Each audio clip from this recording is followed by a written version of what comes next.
Good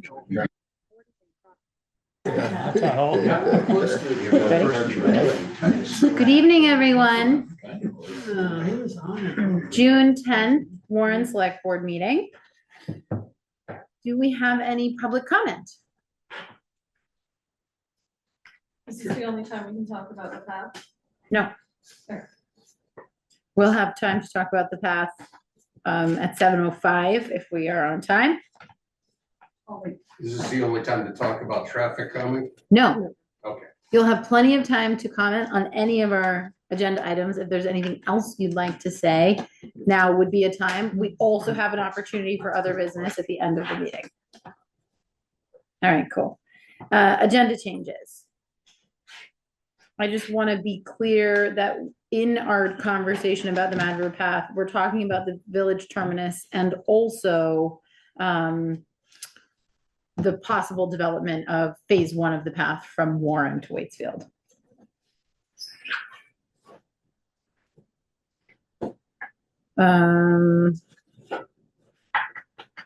Anything else? With the East Warren Schoolhouse sill repair, we're also going to have a conversation about building maintenance in general and a potential capital expenditure, what we want to do, how we want to approach it. Okay, town administrator update, please. Okay. What happened since last time we met? Andrew, Jeff, and I conducted a site visit with representatives from the Agency of Natural Resources, ANR, and with Central Vermont Regional Planning Commission to review the bank slides and the woody debris in the brook along Brook Road. We visited a couple of locations as well as a private residence. At both sites, we received guidance on what the town can and can't do regarding debris removal and permitting. The woody debris currently in the river appears to be beneficial, helping to reduce water velocity and capturing additional debris before it can travel downstream into town. So this ties into the discussion that we previously had in regards to the Flatiron study. While the town could apply for a stream alteration permit to remove the debris, there was a general consensus that at this time it's doing more good than harm, even though it doesn't look pretty. The primary takeaway from their site visit is that unless public infrastructure is directly threatened by a landslide, the town's options for intervention are limited. But it was also noted that removing down trees from the banks could destabilize them further, potentially leading to more landslides. So that was that. Thank you for doing that. Yep. Devin and I met with VHB to discuss the Route 100/North Main Street entrance and explored some potential measures. And we'll provide more detail when we talk about that with that agenda item. Speed counts for Warren Village. I've asked Central Vermont Regional Planning to do another speed study to see if the village traffic calming measures that you all put in place 2 years ago are doing anything. That is scheduled for later on this summer. There's more chairs behind the doors out there. Okay. Yeah. Do you want me to read the Lincoln Rock statement, or do you want to read that again? I don't think we need to read the statement, but you can. Oh, this one? Yeah. Yeah, no, go for it. Okay. So there were some safety concerns in regards to the DeFreeze Farm and Lake and Rock Road. And Lake and Rock Road is a private road that is not maintained by the town of Warren. As such, the town has no jurisdiction over matters such as traffic volume, road conditions, or the use of farm equipment on the roadway. Residents have specific concerns about vehicle speed, particularly involving farm trucks. Those concerns should be addressed by the private road association or among the property owners directly. Based on the information provided, this appears to be a private dispute being best resolved among the involved parties, potentially with the assistance of their respective legal counsel.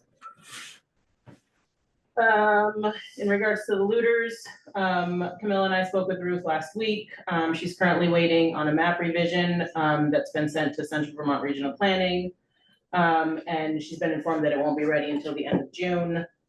So Ruth has been in communication with Camilla and members of the Planning Commission, and to me that she plans to submit the document to the Select Board no later than the July 22nd meeting, if that timing works for everyone. I don't know if Camilla wants to chime in. I think that there was some discussion that perhaps the document could be passed along to you guys before the map, revision.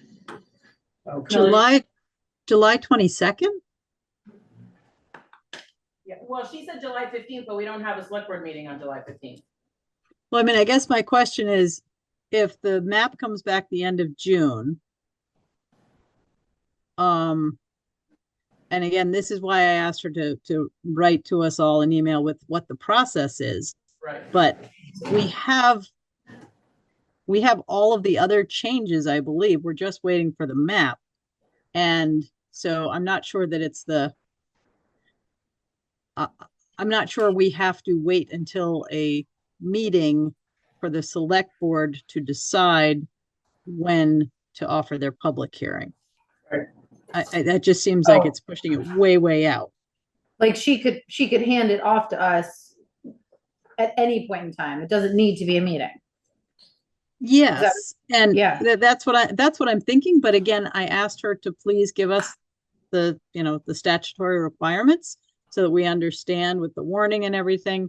I'm going to circle back on this. I really would like us to get that public hearing scheduled and warned as soon as possible. I don't think we need to wait until July 22nd to discuss when the public hearing is going to be. That seems right. And so if it needed to be at a meeting, Camilla, it could also potentially be July 8th. Yeah.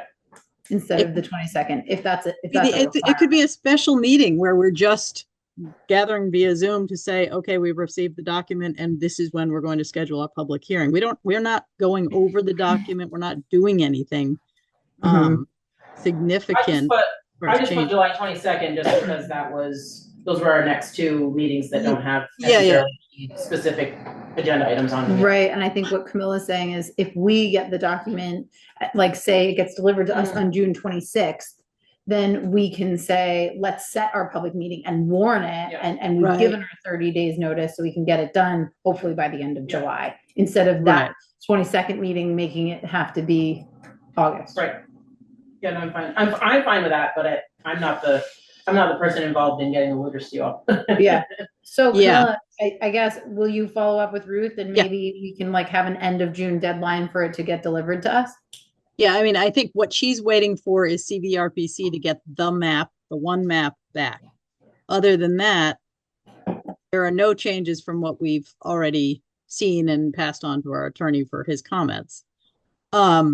So she's a little bit, at their disposal of when they actually get the map back to us. They're saying the end of June. So I feel like we can have even a plan for the timeline. If we have to change it, we have to push it out. We're not obviously going to move it forward, but we can anticipate what it's going to be. So anyway, yes, I'm still working with Ruth on that, and I will get more clarity. But I think it can be sooner. Okay. Thank you for following up on that. I would like to issue an RFP for propane and diesel prices, as we haven't done so since I started, and I believe the town could secure more competitive pricing. So I'm gonna plan to do that unless anybody has any issues with that. I don't have an issue with it. I think it's a really good thing for us to do. I will say that in the last time we did it, we chose to stay with Gillespie because their service and attention to us has been so wonderful over the decades they've been with us. Yeah. And it was less about the cost per gallon. Yeah. I think because we have a new system downstairs, that's probably less of a concern. Well, we can see what because it's now Chuck's Plumbing and Heating that does all the servicing. They're the ones who put the new furnace in and stuff. I see. But I see. Okay. The RFP has gone out for the airport road project. Bids are due by June 27th. Airport road project being the riprap on the shoulders. okay. When A&R was out here last week, we asked if there was a possibility that we could do an emergency repair. And they said, unfortunately, no, because now the road is fixed and passable. So because the road crew did such a good job, we now have to put it out to bid. So it went out to bid, bids are due on the 27th. I think we have sent it to 8 or 10 different contractors, and then Central Vermont Regional Planning also posts stuff like that on their website for people to see as well. Great. Yep. Dana and I would like to propose a July 1st special meeting to set the 2025 tax rate. And this is historically a 9 a.m. special meeting. I'm wondering if you all can make that date. I think it's A Tuesday. Yeah.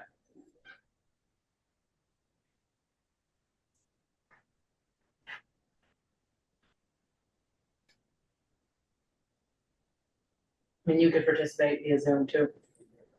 It's literally, do I think last year was 10 minutes. Yeah. Can we make it 9:30? 9 is better for me. 9 is better for you. I'm fine. Okay. Proposals have gone out for, or our RFP has gone out for the town hall steps. I've talked to a couple of people in the last couple days, and I have a meeting with 2 of them next week, so that they can come and see what the scope of work looks like. So excited about that. Devin and I met with someone last week, so there's some interested people out there to get the project done. Mhm. It's desperately needed. We're gonna have these beautiful new doors and then funky looking steps.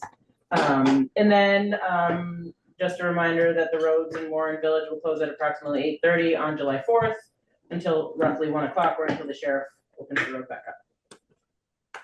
Yeah. That's all I have. Yay. Party town. Get your dancing shoes on. Okay. Anybody want to comment on any of that? All right, we'll move right along. East Warren Schoolhouse sill repair. No one's here for that yet. Oh, here's Don. Perfect. Don, you have excellent timing. Yes, Okay. we are. How are you? One, I think. John Swain, Haley, Hi. you know Joel, Yep. Harvey. Hi, Harvey. Hi, Marco. Hi, Marco. Nice to meet you. I'm Devin. Nice I think Kirsten was gonna be here, but we She's can online. start. Is she there?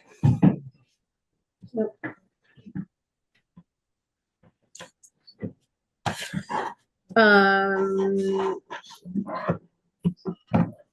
The only thing that we could do in the interim, if we want to give them a little bit of time, is the time capsule. Let's do that. You want to do that? Yeah. You okay with that?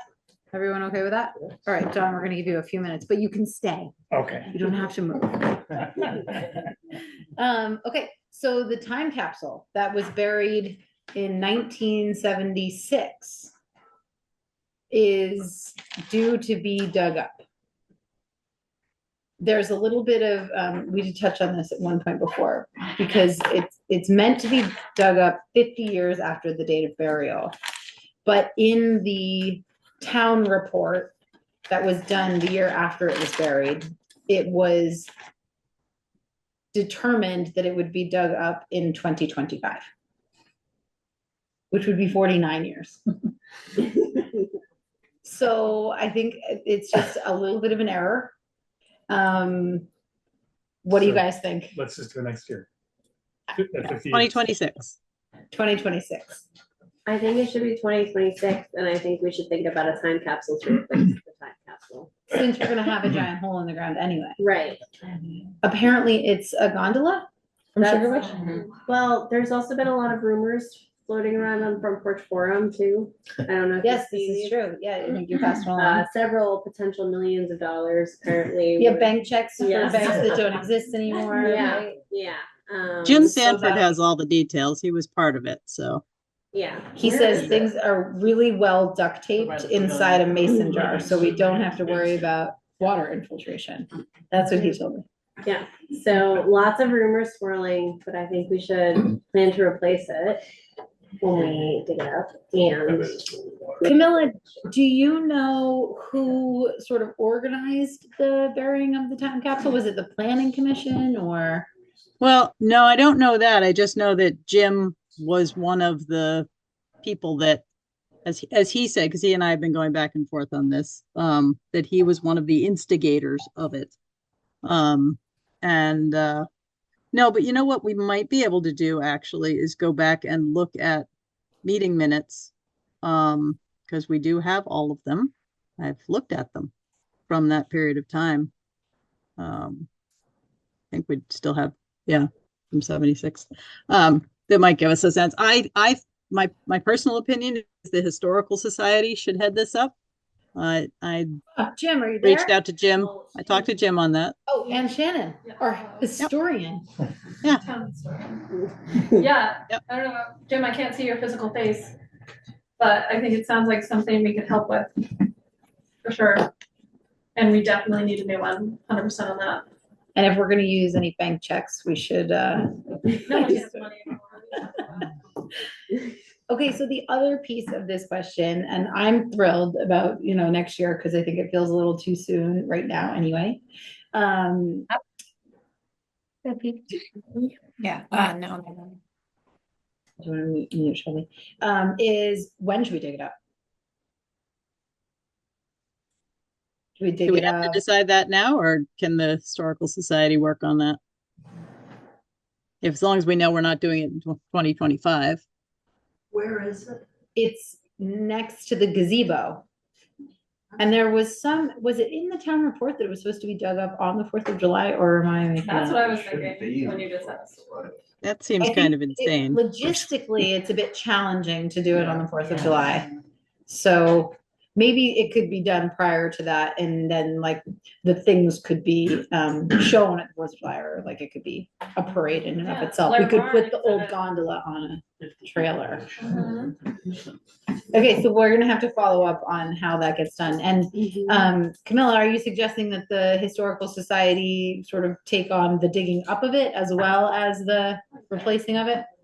Well, I mean, I think, I think those are logistics. I guess I would say take on the project of it, and who actually puts shovels in the ground could be part of determining that. Maybe some of the people who maybe yeah, we do it I didn't partially, mean and then that they had to dig it up. people take the last pieces of it out. I don't know. Like a reverse groundbreaking. Yeah, Yeah. That'd be fun. that'll be fun. Okay, cool. So historian, Yes, Jim, y'all down for organizing that?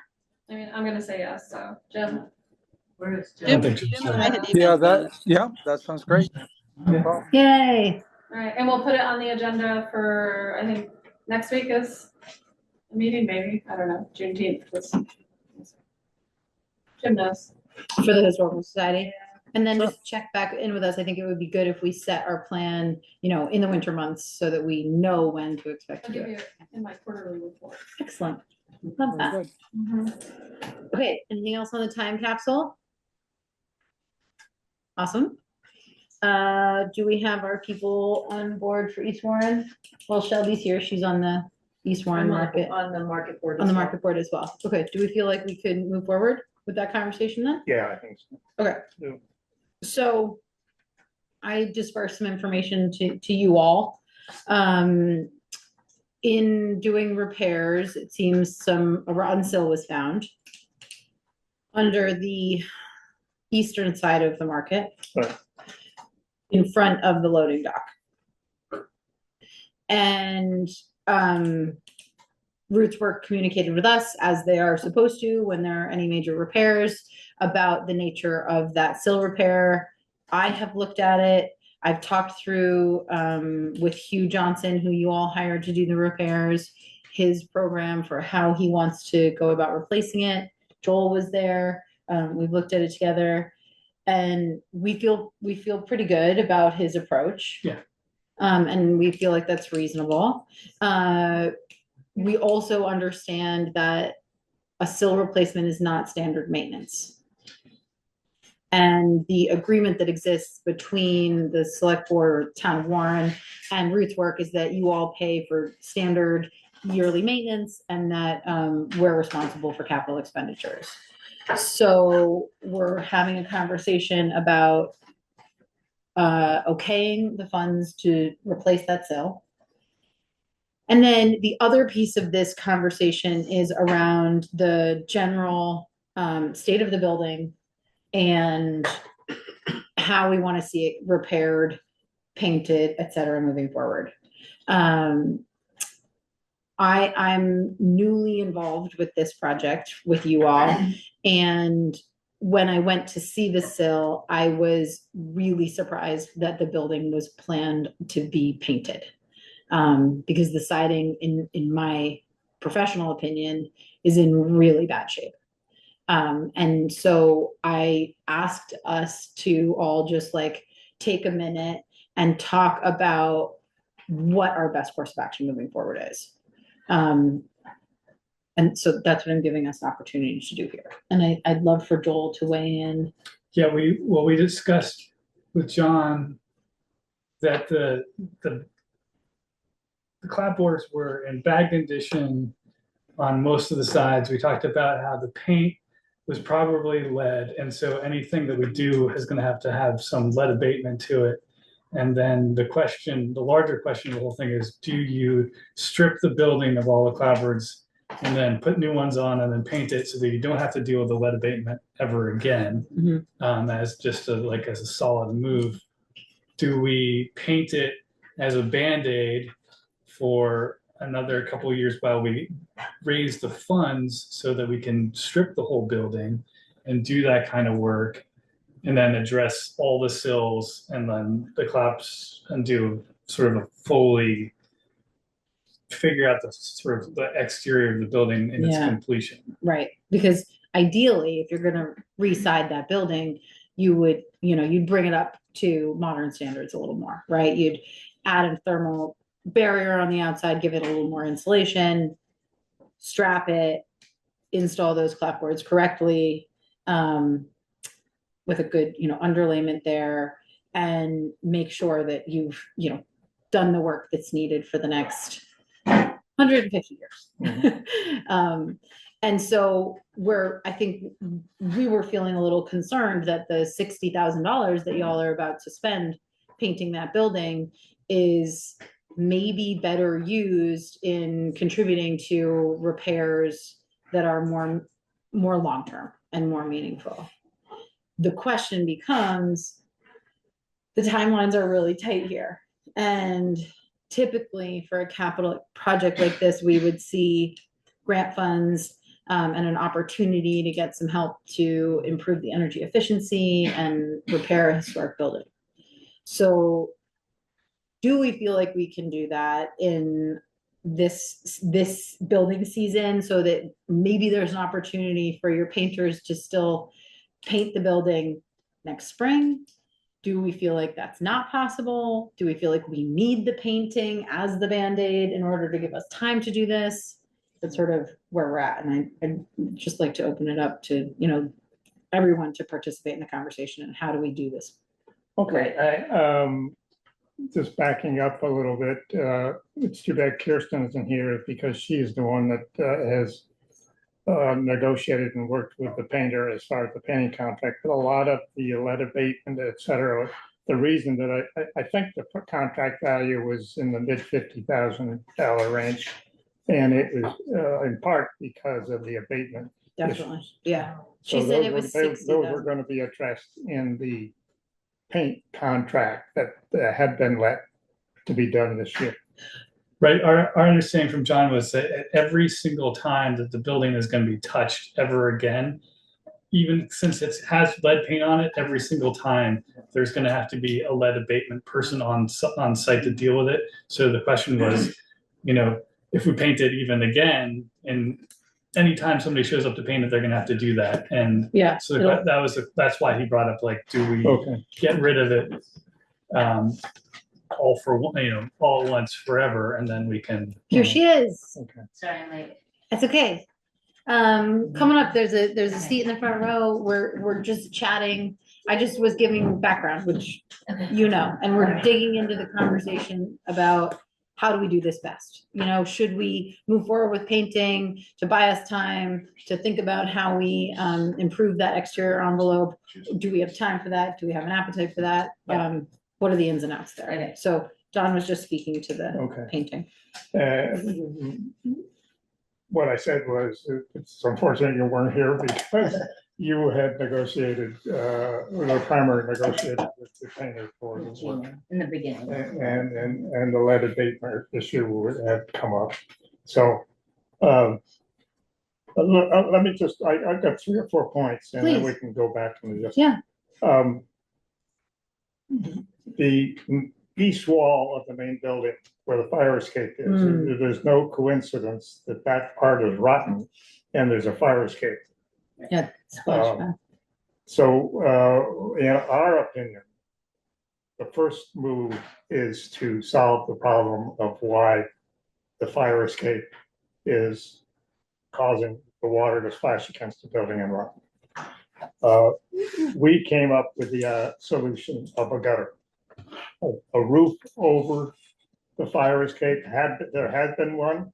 It was ugly, wasn't really effective, and it was taken down. In the meantime, there has been a major vent installed for the kitchen, which would probably prevent getting full headroom at part of that. So the solution in our mind is to get the water that's coming off the roof and redirect it. And go back to that fan, it causes a problem of hanging a gutter because it's tight to the soffit. So in order to get the water to run, it's probably gonna have to run north-south with a break in the gutter at that point. Splitting If directions. it goes north, it goes down, we'll have to be diverted around the roof, down to the ground where there is a garden. But then it has to go somewhere and the cemetery is it. Yeah, it's a little bit complicated. You were looking at it. But in our opinion, if that can be Solvable. done. That's solvable, yeah, Yeah, there's some drainage, et cetera, that has to be done. right. And then the rear side is a little bit complicated also until it hits the ground and then it's very simple. But the other point I wanted to say was that we have Hugh's estimate for the sill, so we can put some numbers on that. Yeah. Which was it 3850 or 3550? Yeah, it's here.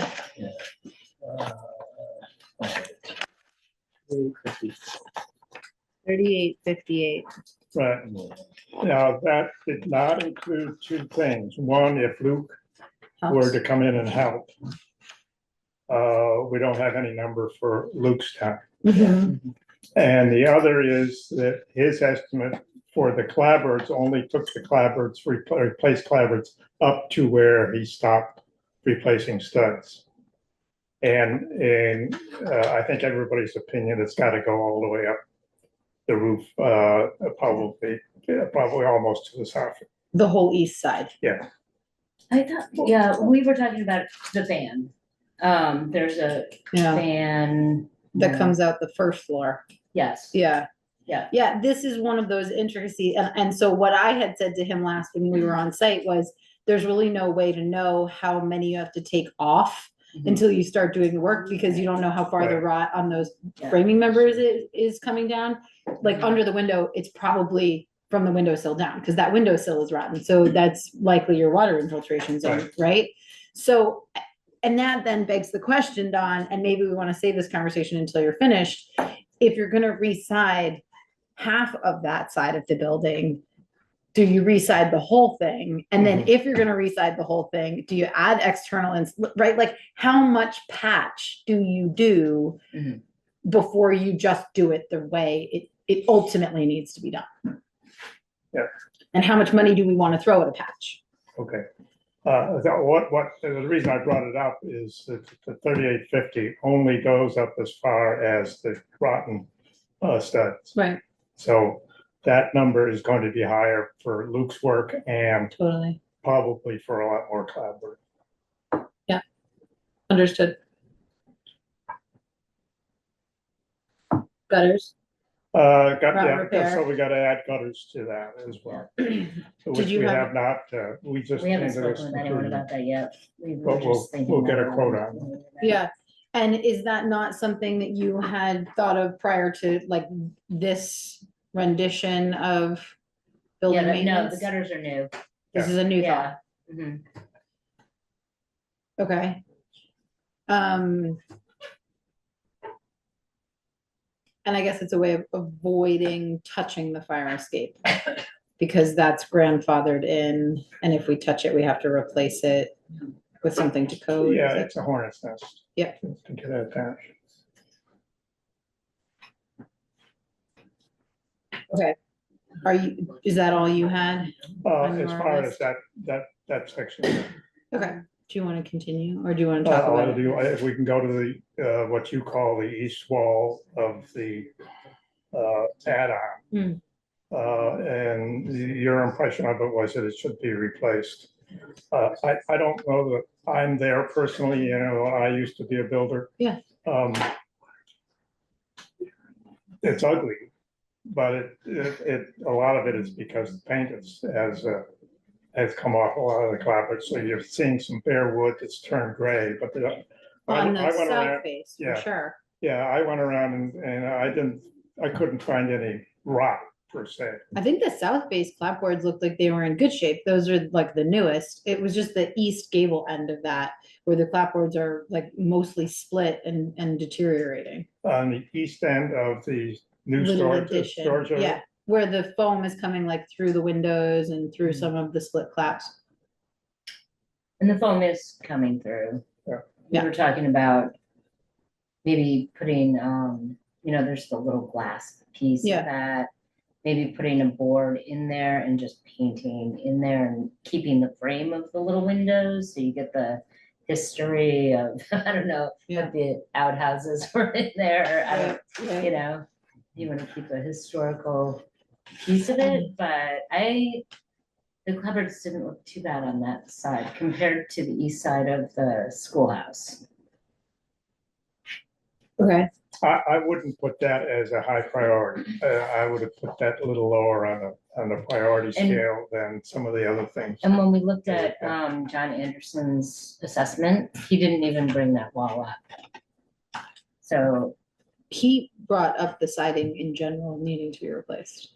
on Yeah, I mean, the he side said of the that- addition, I'm pretty sure he says that the building in general could use a lot of rot repair on the exterior and that the siding's in rough shape. So the only reason that I asked you to give us a price on that is that it was a small gable wall. I noticed a lot of broken and split clapboards there. And it is a piece that like, if we can't do a full reside and you're gonna start doing repair on that wall, you might as well just do the whole wall because it's small enough that it's approachable. Yeah. That was my thought process there. So, and I think we're having some disagreement about the level of disrepair that the siding would or should be in to be painted. And I know that Kirsten, you've expressed that you have great confidence in Gina. Yep. And the products that she has suggested using to provide a barrier, and allow that paint to stick. So I guess we as a board need to decide what we think should happen. And it's not all up to me by any means. I just feel it feels frustrating to spend $60,000 on painting a building that I really believe should be given a new envelope. I agree with that. And I feel like we've been having the patch conversation since last year when I started too, and I'm sure it happened before that too. So Yeah. I feel like we should be doing our due diligence and looking at what grants are available to support us with that, because we can't just keep having the patch solutions when it's very clear that that's just gonna be more costly than we need. It's definitely gonna cost more in the end. I guess, so that begs the question of, if we start looking into what is available and what might be eligible for, what does that do to the timeline? And is the building okay if it's unpainted for that duration? When was the last time it was painted? it was a long time ago, I think. I mean, Sure looks that way. I don't know the answer to that. I don't know know. that 15, 20 years. maybe more. So how long would this paint job last? Not 15, but, or, Well, I think that's where we're having some disagreements. Yeah. Because what I'm seeing of those clapboards looks to me like they're barely gonna be able to hold paint. They're at the end of their lifespan. Gotcha. That's my opinion. Right. And so we're gonna spend or you guys are gonna spend $60,000 on a paint job that's gonna fail. Sooner when- rather than I later. think to we be spoke fair, with- though, Yeah. that particular wall is a very small portion of the total contract. That's a very small section of wall Which wall? for the paint contract. Which wall? Sorry, Don. The gable end with the two small windows. Oh, yeah. No, yeah. I think we're talking We're talking about the whole building. Oh, yeah. The south space, like the east and south face in particular are in the worst condition, right? So Marilyn, did you have something you wanted to add? Well, just as, who owns the building? The town Yeah. warrant, The town warrant owns and the land. the town warrant. Okay, how much land is there, by the way? Oh, I don't know the answer to that. Do you know? Tiny.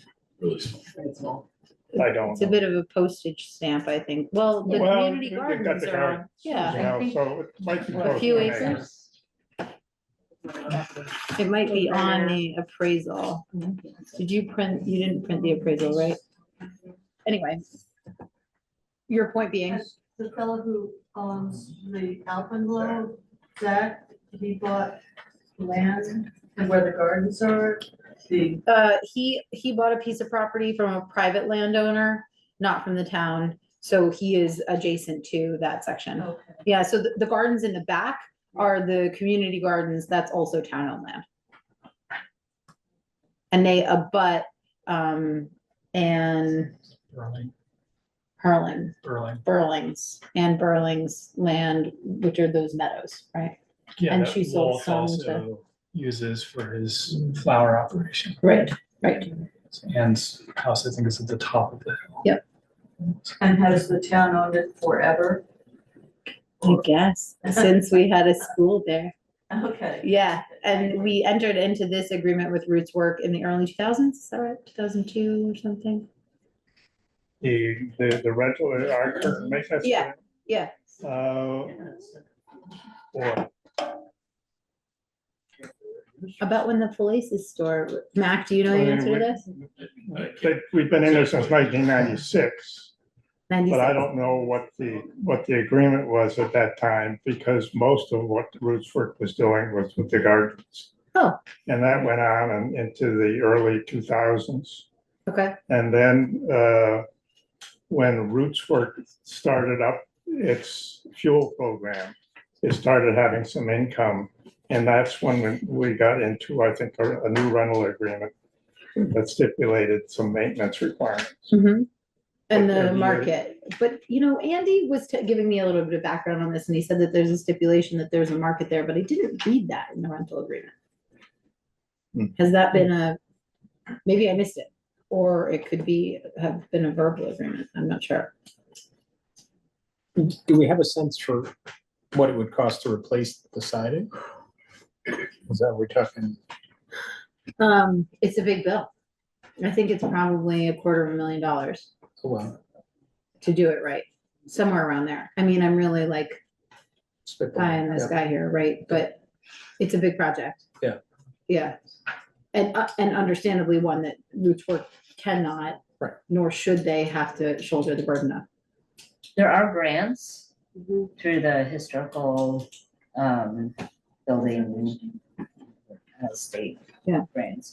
And they will pay for structural changes. They will not pay for painting, because we were looking at finding grants to help pay for the painting. But if the clapboards were done, then it would absolutely be worthwhile applying for those grants. It's a year-long process to acquire But grants. it's $20,000. It's 50/50 up to $20,000. Right. Right. So it's Well. The historic grants Maybe more. tend to be on the smaller side. I think where we see higher numbers is with the energy efficiency upgrades to some of these buildings. I know we've done a lot with these two buildings through those grant avenues. We're gonna see less of that next year. Yeah. And so then the question becomes, is this something that we have an appetite to just pay for? I do. Devin, when you say, is this something we have an appetite to pay for? What is the this and how much is that? Right. Yeah, well, we don't know until we get people's eyes on it and get some estimates coming in. When is the painting currently scheduled for? It's scheduled to start in about 2 weeks. And And Gina feels that that they can make it look great. And I trust them, and I think that they will be able to make it look great, and I think that it will hold up, but that's. What does that mean now? Are they doing repair? They're going to do, caulking and painting and, getting some of the lead off, the lead paint. It's flaking, and they are lead certified, so they're gonna do it properly. I have confidence in them. They worked on my house after I needed the whole interior redone, and they did a great job. And they also showed me a house that they worked on where they redid the entire exterior, and it was in really bad, dry, cracking shape, and it looks fantastic. I really have a lot of confidence in them. And they It's one thing even to paint and one thing to repair. Are they actually repairing rotted clapboards. clapboards? No, he was replacing rotted clapboards. Okay. And then Gina, So for the. right, for and they're wash working lines. together, so if Gina's like, we can't work with this board, then he will come in and replace the board. And, Sort of, Hugh's opinion is that it should be resided before it's painted. I just want to be clear about that. Because he says when he tries to repair or replace a clapboard, getting it out of all of the other clapboards, they just fall apart. So they're in a state of disrepair that makes it really challenging. he's to also working on repair that east side, which is individual very boards. rotted and is in bad shape. And we all agree the east side needs a lot of repair. But the south side is also in pretty brutal I condition think as we got well. a terminology orientation problem here. The east side, I understood you to refer to as the one that faces up Rockford Gap. Yes. Yes, Okay. yeah, And the south side faces is- the gardens. of the main building has had some repairs to it, but there could be a lot of work there. So is it actually, sorry, maybe my orientation is wrong. Is the face that faces the garden, is that the northern face? That's the No, south that's the south south side. So I thought, You're right. And we did have an assessment done, an inspection done by John Anderson, and Devin saw that. I don't know if you guys all saw that, Yeah, I assessment. sent it around. Okay. Yeah. I mean, Devin and I just walked around the building last week and like we poked at the clapboards and they were falling apart. So, it was not the assessment, like we read through the assessment too, but like our visual inspection of the building is that it's in pretty bad shape. is, So- is this the kind of thing that could be done in phases? So reside, replace the sill, reside and paint the east side. And while we're working on grants, etc., then make a plan to do the rest of the building. I agree with that because I think you have to look at the building work as individual projects depending on where you're going to work on the building. So the fire escape wall is a high priority, obviously. And that south wall is another priority. I regarded the east wall of the shop or store as a little bit lower priority. The little Yeah. gable, yeah. But in terms of where Kirsten's, I think, is thinking that the painter, we put the painting off for a couple of years now. I think with various I think six, delays. yeah. And we're getting a little uneasy that it just is not getting done. And it's looking like maybe we're gonna postpone it again for another year, and the parts that need it really need it now. So we're a little conflicted as Yeah, to, I How are understand. the north and the west sides? None of it's good. Pretty good, I think. But the north and west side could probably be, I mean, obviously there's a difference of opinion and some people think the whole building could be fine for another 15 years. So that's where we're at a bit of an Paint impasse. it, the likelihood that it's going to get fixed the right way gets put off For another 2 15 years. decades. Yeah, But the northern side is the sort of presentation side. It's the like the look and feel of the whole building as the customers walk in, and that's a pretty important like facade for the building that should be Yeah. addressed. And Yeah. then the western side has trees on one side and a piece of property, so there's shade, but it's not as bad as the eastern side. But it still has, like, there's no flashing at the bottom. There's in the first couple feet of clapboards have water splash damage because the foundation has concrete there and there's no ledge flashing anymore. Like there used to be, but there isn't anymore. It got taken off or something. yeah, there's a significant lack of flashing. So I want to be mindful of our time and we're running over and need to move on. But I think we need to answer at least the question of like, what is going to happen with the painting schedule? If we feel like, Camilla, we could do it in phases, do we allow them to paint the north and west? Like, what are we going to do? Hey, could we just take the 60 grand and just do that eastern face with all new clapboards and put strapping behind it and paint it? And do the silver? And that would be like a step in the right direction of fixing the building. And you'd be down one face of the wall that we've done right. Yeah. That would be my, yeah. The only problem there is that technically re-siding the building is a capital expenditure and not the responsibility of Roots Works. So their $60,000 isn't necessarily going to that. Well, and I think this is really one of the difficulties we have is who's spending the money and who's making the decisions. And we're kind of at cross purposes on that, in that, Roots Work would like to, with their money, do one thing, and the town, but it's the town's building.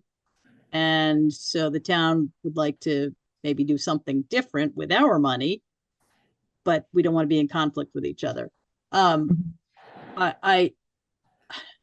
Yeah, and it goes back to, for me, I have not read the agreement, and it seems to me that perhaps we need to revisit our agreement on the lease and the maintenance and really better understand if there's a capital, is there a capital improvement plan in place and who's paying for what? And, does the town, I don't think we have that plan in place. If we did, this would be a lot easier because we would have known that we had this coming and, we'd all be working on it together.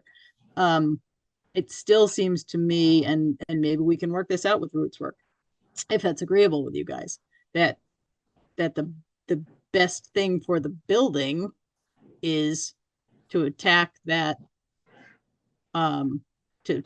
south side that's in really rough shape and needs the sill repair, and do all that work and not put good money after bad by painting the whole thing. And then, in say 5 years, the town saying, well, we need to reside it. So you spent $60,000 on paint that we're just going to take down and throw away.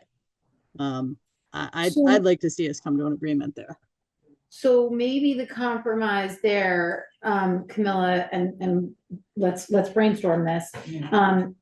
What if we painted the north and west faces and make movement from a town perspective on getting bid proposals for the siding replacement and hopefully an external envelope on the east and south? And then painting that. We would pay for the painting of that. And then the funds that weren't spent painting it maybe could be spent painting those sides next year, right? And then maybe that's a way to stay with the painting, spend some money fixing the building. I mean, I Make would the presentation face look decent, like something nice and then. The Decent market now. would love that. Yeah. Yeah. How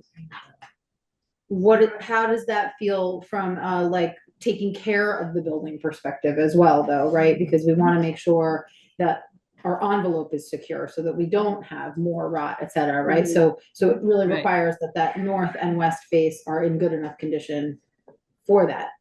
It sounds like you have good confidence in the painters that they will make that happen. Mhm. Have they talked to you at all about how long that paint job they expect to last?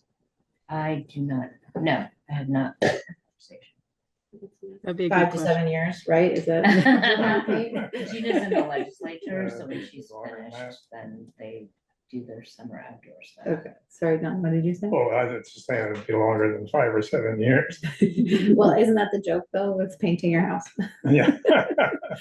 What do you guys think about that approach? And that, so if we do that, that would be saying, giving you the go ahead. I mean, what I would really love, if it were possible, is to say, can the painters like go to the next project, skip one and come back? To give us some time to see what's available to us.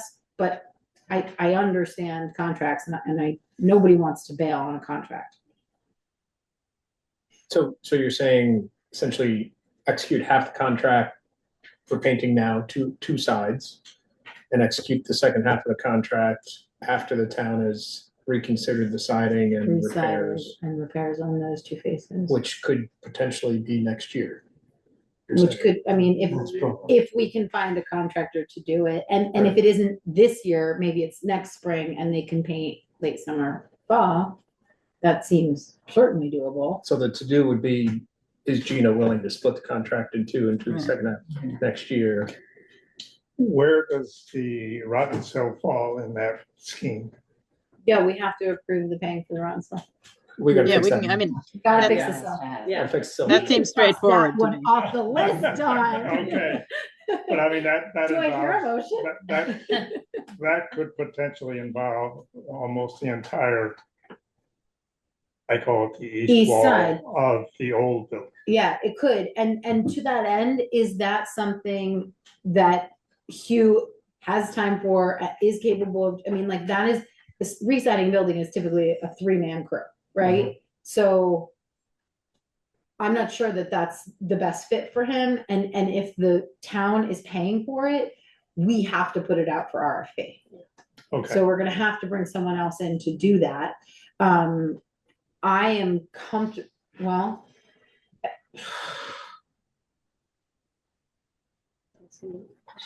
The RFP, like, do we have to put it up? we have to put it out for RFP. Okay.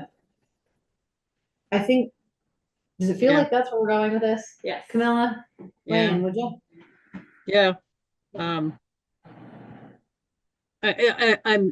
I'm weighing in on the fact that we would need to go out for an RFP to do that entire project. Is that what you're asking? Yeah, the east and south face. So we're talking about the south face too. Okay, If we're trying, yeah, if we're trying to be mindful of spending money responsibly, the east and south face are in equally bad condition. right. But they're spending our money and they're spending their money. And If we're So when re-siding does- the building, that's not regular annual maintenance, which is how it's written in the lease agreement. right, That they're but they're responsible painting, as far as their painting goes. They are responsible for, that's annual maintenance, so they're responsible for that. They have a contract and will pay for the painting. So it sounds like we need a couple of answers. We need to know if Gina's willing to split the painting and do the north and west side.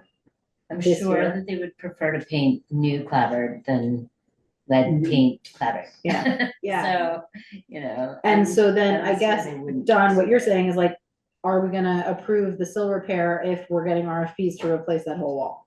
And would that not all just be done together? yeah, I mean, I wish I had an idea of what the replacement of that wall and whether you're gonna redo it in a way that would be up to modern standards with battens and insulation, et cetera.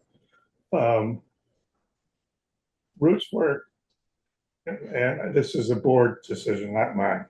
Roots work does have some cash to work with. I think that wall is the highest priority and needs to be done.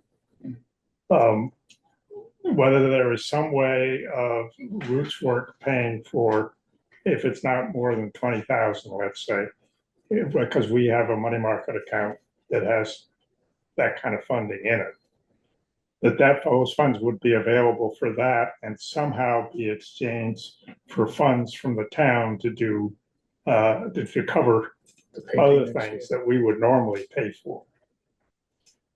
To avoid the delay and the RFP process. Oh, I see. I'm not following. He's suggesting that they could just pay to have that wall re-sided and let Hugh do it now, and therefore avoid the RFP process and the potential delay in the repair. And somehow it'd be reimbursed, Yeah. Somehow get a offset credit with on the other. lease. I don't love that. No, I'd rather see you keep your money and make We have to put it repairs out for as we go forward. okay. A certain amount of money we have to. Yeah, and it needs to be done right. You know, adding an envelope to an old building can be tricky because you don't want to create pinch points and. Okay, it sounds to me like if you could get us some answers from Gina, we would like to consider putting an RFP out to have those two sides redone. And the ask from Gina is, are you willing to split the contract into two pieces, to the north and west side, complete the lead abatement whole deal, and do the other two sides next year, hopefully after further repairs have been completed. Which makes sense. Does that work for you guys?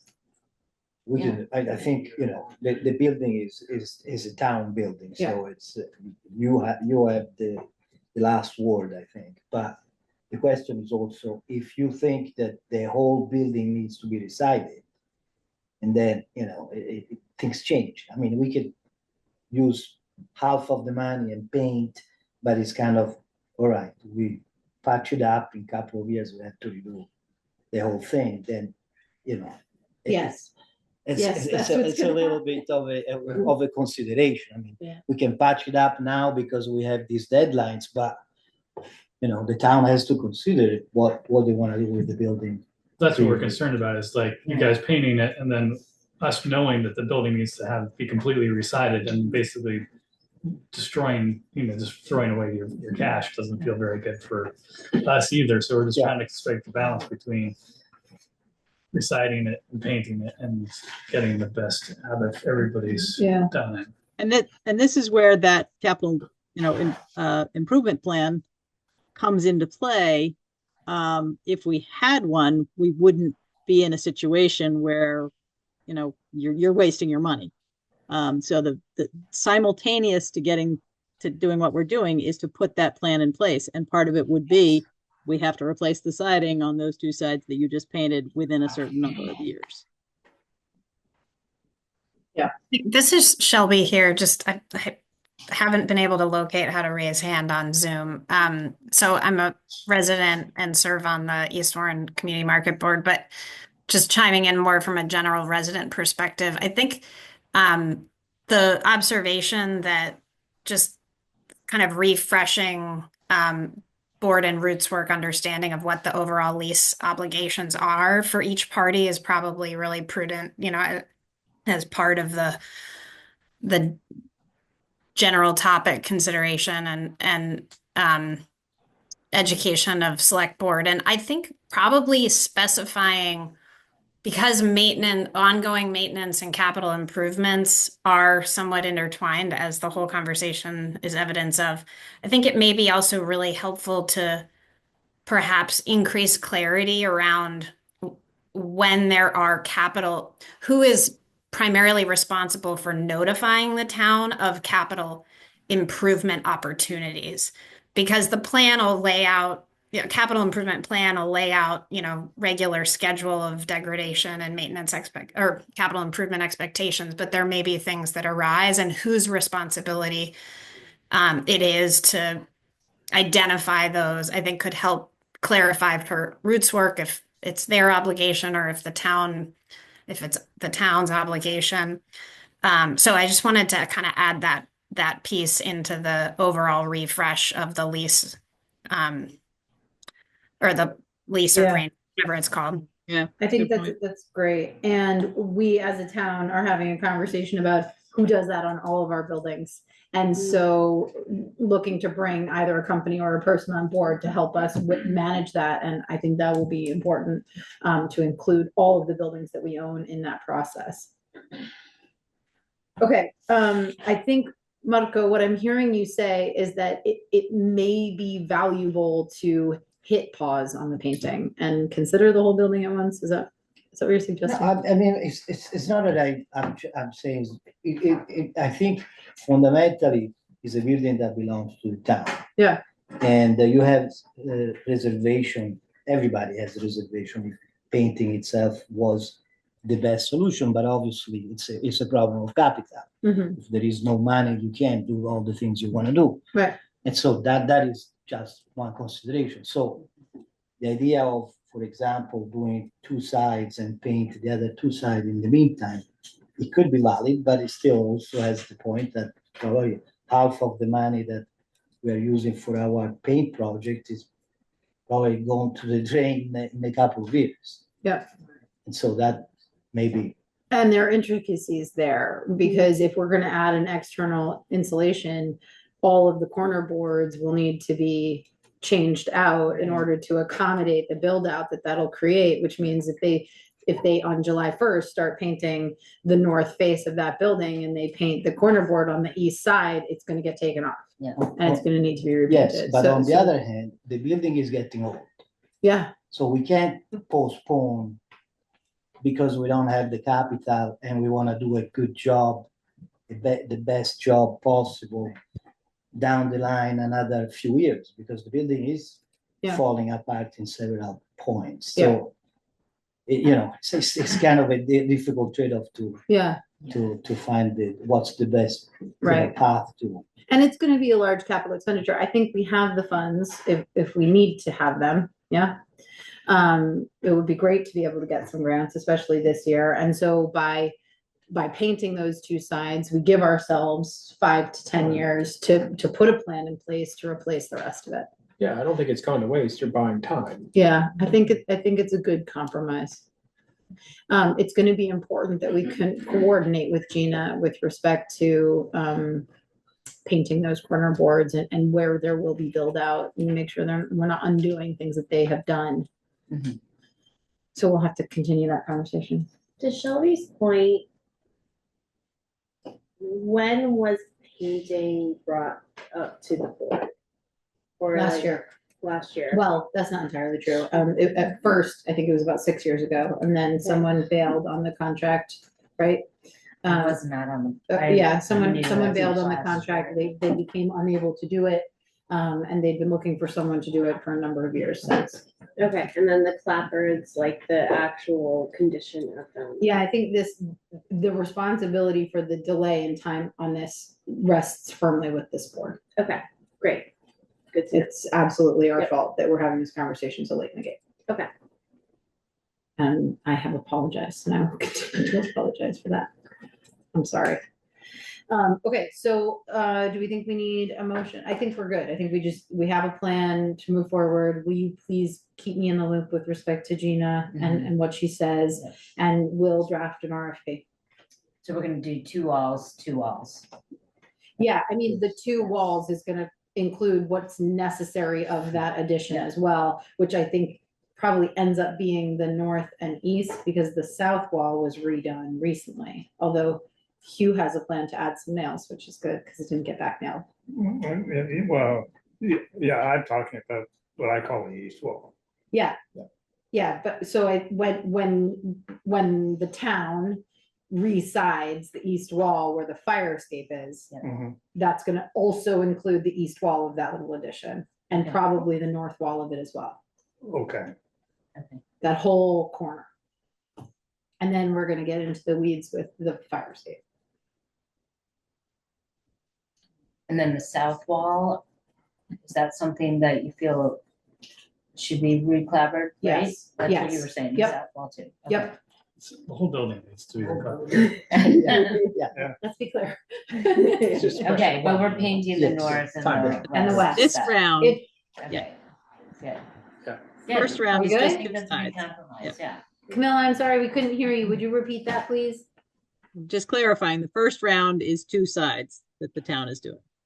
Correct. East and south. East and south. But it includes a bump out. That's why we got confused. Yeah. You'll let me know what Gina says. Yep. Okay, great. Thank you.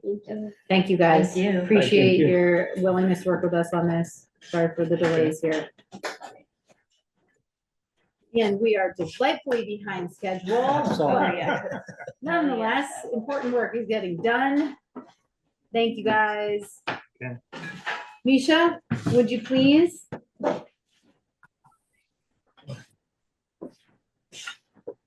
Good evening, everyone. Good evening. We just- Misha, have you met our newest No, members? not yet. Harvey Blake, Misha Goldman, Joel Nice to meet Kaplan, you. and you know Kaylee. Yes, hi Kaylee. Hi Camilla's Camilla. Steve there. Hi everyone. Well, you just took care of something very complicated. I think I'm pretty simple project in front of you all. And I'd like to divide it into two parts, because my first ask is if you could please consider, back about 6 months ago, we discussed the southern terminus of the Medro Path. And at that time, the board said that it should be at the Park and Ride in Warren. Mhm. And I'd like for you to reconsider this, because the school is a logical, I believe it's a logical start for the active transportation corridor, the length of the valley, because the school has parking, school has seasonal bathrooms, school has connectivity to all the Warren trails, and is already a start of the Medro Path. Medro Path starts there. So it really answers to all the criteria for the terminus. But also, if we started the school, the town would have opportunity to stripe, in addition to Medro Path, which is not accessible to everyone because it has a steep grade, to stripe the bike lane all the way up the school drive, improving pedestrian safety, not only for path users, but for everybody who chooses to walk or bike to school. So that's my first ask, if you would reconsider that and move the southern terminus. I was not on the board at Yeah. that point. What was the reasoning for not doing that? Camilla, maybe you could speak to that. Yeah, I'm trying to refresh my memory on it. I think from what I recall, and jump in whenever, if it pings something for you, was a concern about added users around and near school grounds. Is that, I feel like. I that think was you right. weren't here for that meeting. No, but I looked at the meeting. I missed you. That there was some concern about added traffic around the playground. And the need to develop that path that's existing down through the woods. You're familiar with that piece? Yeah. In order for it to be more accessible. So Misha's offering an alternative, which is including the striping of a pedestrian path.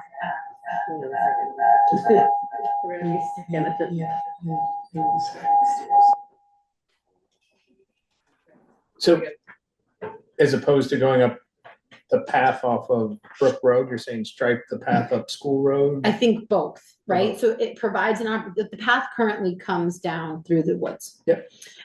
With the active transportation corridor, there is a level of path development that needs to be achieved, right? 10 feet wide with a gravel surface. We can't easily achieve that through the woods there, but we could stripe a separate path along the school road, which is plenty wide enough to provide it there.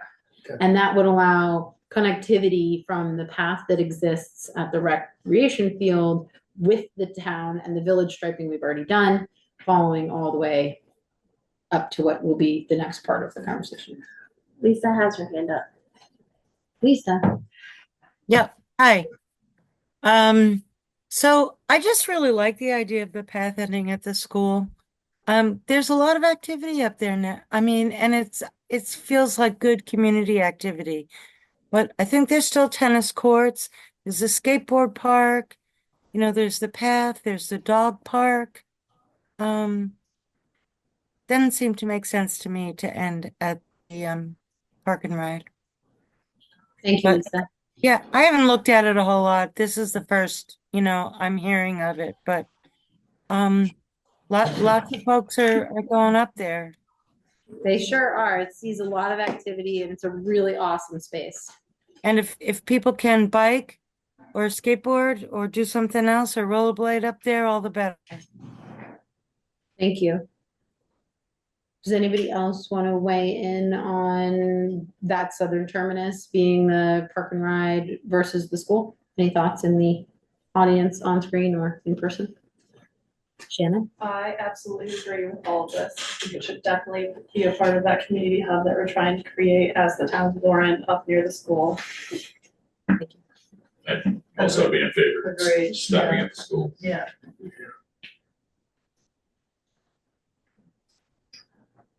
I'm curious about traffic through the village. It starts up, if it goes down School Road, Mhm. and then it goes, It follows the striping we've done as part of our village traffic calming. which we get complaints about all the time. We also get positive feedback about it all but I'm the just- time. I am curious, like if we have increased traffic, that makes that crosswalk even more important. Yeah. That makes those pieces that haven't been quite fitting together Super important. super important. This, Yeah, that is definitely a part of the reason why so Mish, as I recall, Misha, you came in and you needed an answer to that question immediately in order to move forward with application for the grant, right? So we had a brief conversation about it, and we said, no, if you have to have an answer now, make it at the park and ride. Is that correct? Am I recalling that correctly? That's right.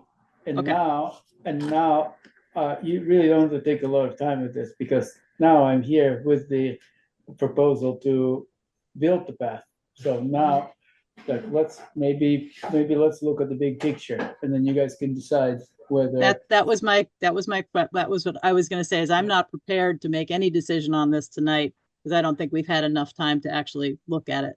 So if you're just asking us to start considering it, that's great, but I don't think we need to go too far into discussion tonight until we have a chance to really look at it. Sounds good, Kamel. Sounds good. Let's move forward. Okay, perfect. Great. Rebecca, would you be willing to project so that the audience can also participate? Thank you for printing copies for everyone. Hold on a second. Let me open it, actually open it.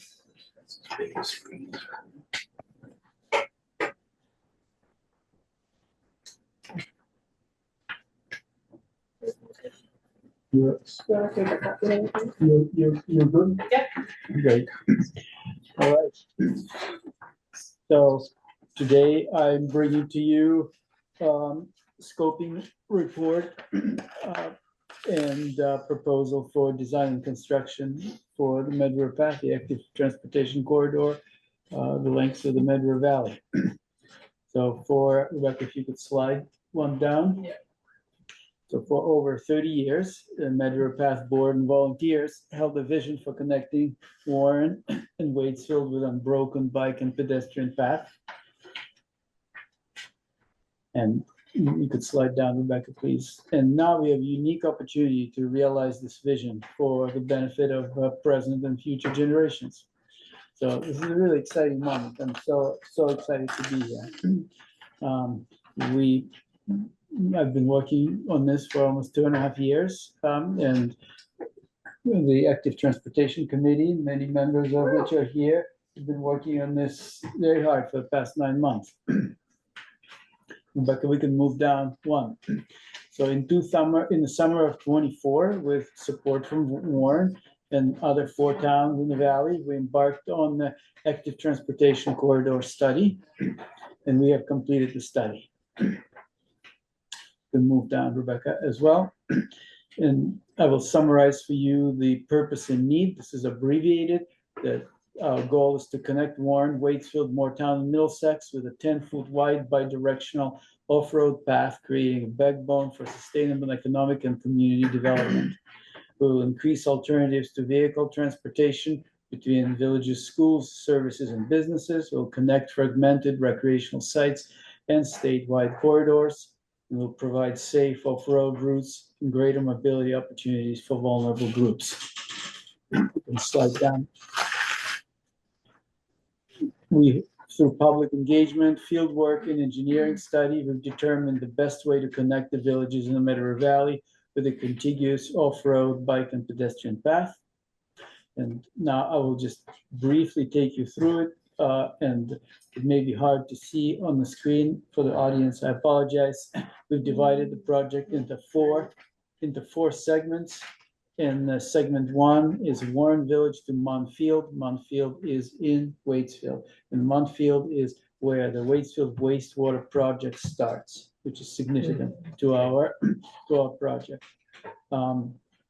Second segment is Montfield to Waitsfield Village. In the wastewater project, we're going to co-locate the path and the wastewater pipes, and then it'll take us all the way to Irisville Village.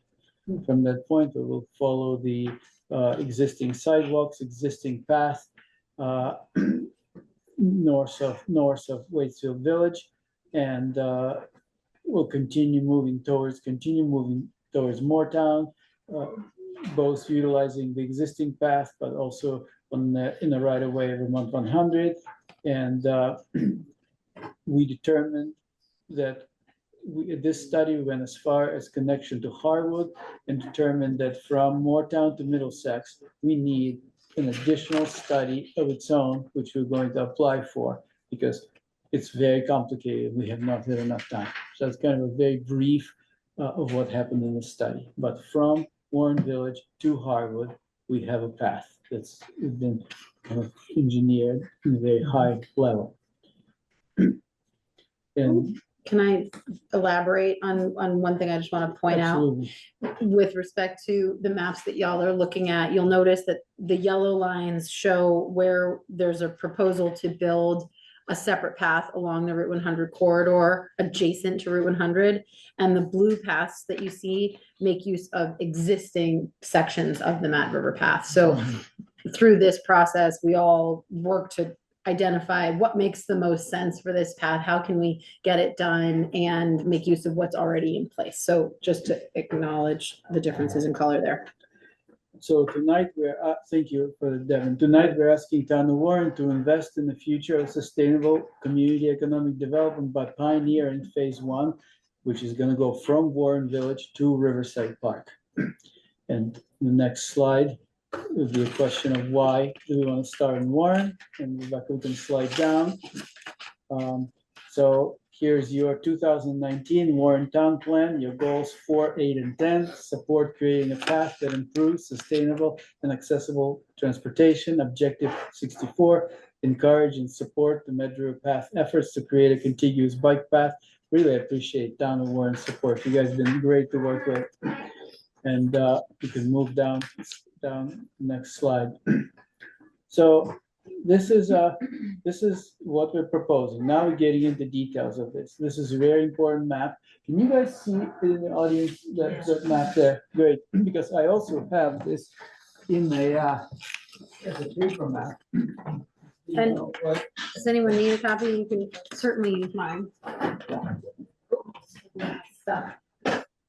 But this is, I think what's on the board would be the best way. And would that be okay if I came forward? Yeah, please, come on in. Make yourself comfortable. Okay, so let's imagine for a second that here we are at the school. We have an existing Mad River path that can be improved to an adaptive standard. When we talk about standards, we have an ADA, American with Disabilities Standard, which allows for non-motorized wheelchair to come through. We also have an adaptive standard, which allows an athlete who's handicapped in an adaptive special piece of equipment or motorized wheelchair to come through. So this could be improved to adaptive standard. You already have striping on the main street. Can you just talk for a minute about what that entails? So I've been up and down that path a lot of times and it's. That entails, improve it to adaptive standard, entails making it a little bit wider, Yeah. as little as 4 feet wide, and surfacing it with uniform aggregate surface, so that pushing a wheelchair or bike or stroller becomes possible. Working on the water bars so they're not wrapped, but smooth, so it's smoothing it up. Gravel? Gravel. Gravel, yeah. It doesn't affect grade though, like this, the steepness is not. Does not affect grade. Okay. Hence, going around on the road On the road. also is important alternative. Right. You already have striping, which we propose will continue to the intersection of Vermont 100. So, sorry, one more. So it can be adaptive even if it's steep, and it would Correct. be hard to It go could be up, adaptive but with the possible. speed, because Right, yeah. adaptive athletes, as the Vermont Adaptive are showing us, are very capable. They Right, just okay. need, they can't go on a single track. Gotcha. So there's a difference between adaptive and ADA. Yes. Right. Okay. We will cross 100. We will utilize West Hill Road and Elm Lane, which would get striped, because we have to avoid the first section of 100 because there's a lot of ledge there. It's just that one section that's really impractical. And West Hill Road and Elm Lane are with very little grade, and it's a reasonable alternative. From that point, from exit on Elm Lane, we're going to stay on the west side of Vermont 100 to the entrance of Riverside Park, where we're gonna have a second crossing. From here forward, we have Kingsbury Greenway, we have Cloud Water Farm Path, and we have Yester Moore Path. So what we're asking Town of Warren today is to invest in 1 mile of the path in the Vermont 100 right of way through the federal grant. And we're gonna get 3 miles of contiguous path for one, because the rest of this work we will undertake through other funding sources. It'll bring us to the Bundy or almost to Mad Bush. Yep, and we will get there. Rebecca, would you be willing to slide down? So question is, what's there for Warren? What's their immediate, thank you for that. The immediate things for Warren. The Warren residents gain access, a pedestrian, bike, stroller, or anything that rolls, access to Quail Bend, Riverside Park, Snowmaking Pond, Cloud Water Farm, Yestermore, without getting in the car. It just changes the nature of where you can get to from Warren Village immediately. Of course, in addition to that, the opportunity for sustainable economic development, which really would be up to you, up to town. Now, does the town want to have, what does town want to be like? That's really up to you. Our work is to bring the path to you and bring the opportunity to you. And what can happen with this is really amazing and up to anyone's imagination. We can slide down one. So another thing about this to consider, what happens and why this is the place where we want to start. There's nowhere else in the corridor we have an opportunity to build 1 mile of a path and have such an incredible connectivity. And what it does, here we are at Yestermore. And here is the beginning of the here is the beginning of the wastewater path at Munfield. No, right here. Here's the beginning of the wastewater path at Munfield, and here's existing Austin path, and then we are in Irisville. So really connecting Wasteville and Irisville is entirely possible because we have so much existing path. And because all of this is going to become part of a Velomont trail, a concept mountain bike trail that's coming from Massachusetts to Canadian border. And because Velomont Trail is going to come into Warren Village from Blueberry Lake, and then go the lengths of this path, we will unlock Velomont funds to improve the existing sections of the path. And all of a sudden, if we can build this 1 mile, we will have Velomont funds to be improving the rest, plus all other small grants. We're working with Waitsfield on the wastewater path, and then we have Austin Walk, and we're in the village. So that's kind of how the big picture looks like, yes. Question, this 1 mile investment of path, what does that path actually look like? Is it contiguous, is it connected to Route 100? Mhm. Is it, or is it separate, and if so, Nice, how much thank you. separation? Separated from the road by 5-foot wide green space is 10-foot wide bi-directional gravel surface path. Gravel surface so that we can maintain it ourselves, because it's nice to have, of course, concrete or asphalt path, but when they wash out, it's really hard to repair them with our own resources. With all of this, we're proposing that Medver Path would take on responsibility for maintenance of this infrastructure. And So all the property owners are on board? this is going to be built within Vermont 100 right of way. So the process of construction, and that's why it is expensive, includes temporary and permanent right of way easement from all the property owners. So the state goes about it with, first there's an preliminary engineering.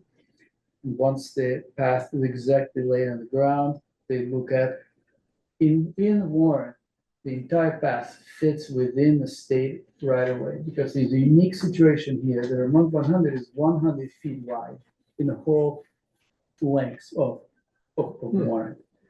So then there may be questions of construction, temporary construction easements with landowners.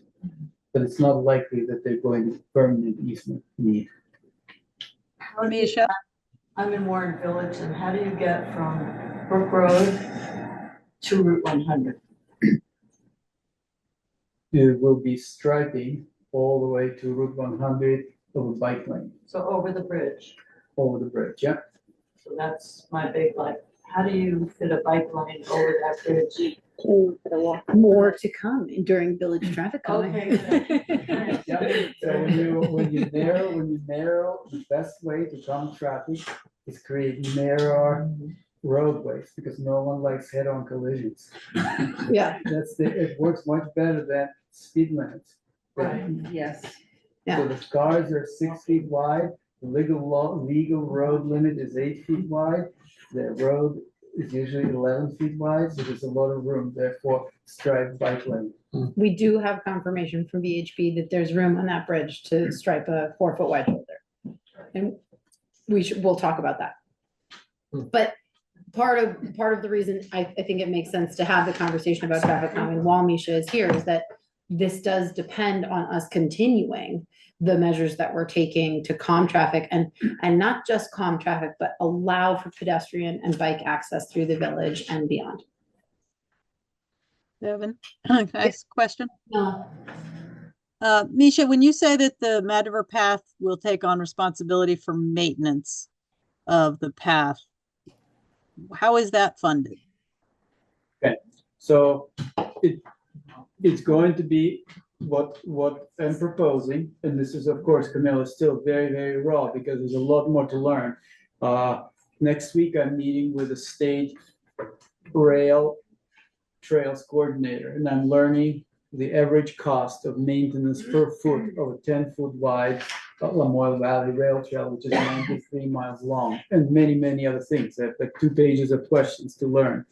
So how I imagine this will happen in the future, Mad River Path, as a growing organization, by that time when we're done, will own a machine that is capable of maintaining the path. And I studied this machine. I looked at it, Lamoille Valley Rail Trail. It has a Harley rake in the front and a compactor in the back, and it's exactly 10 feet wide.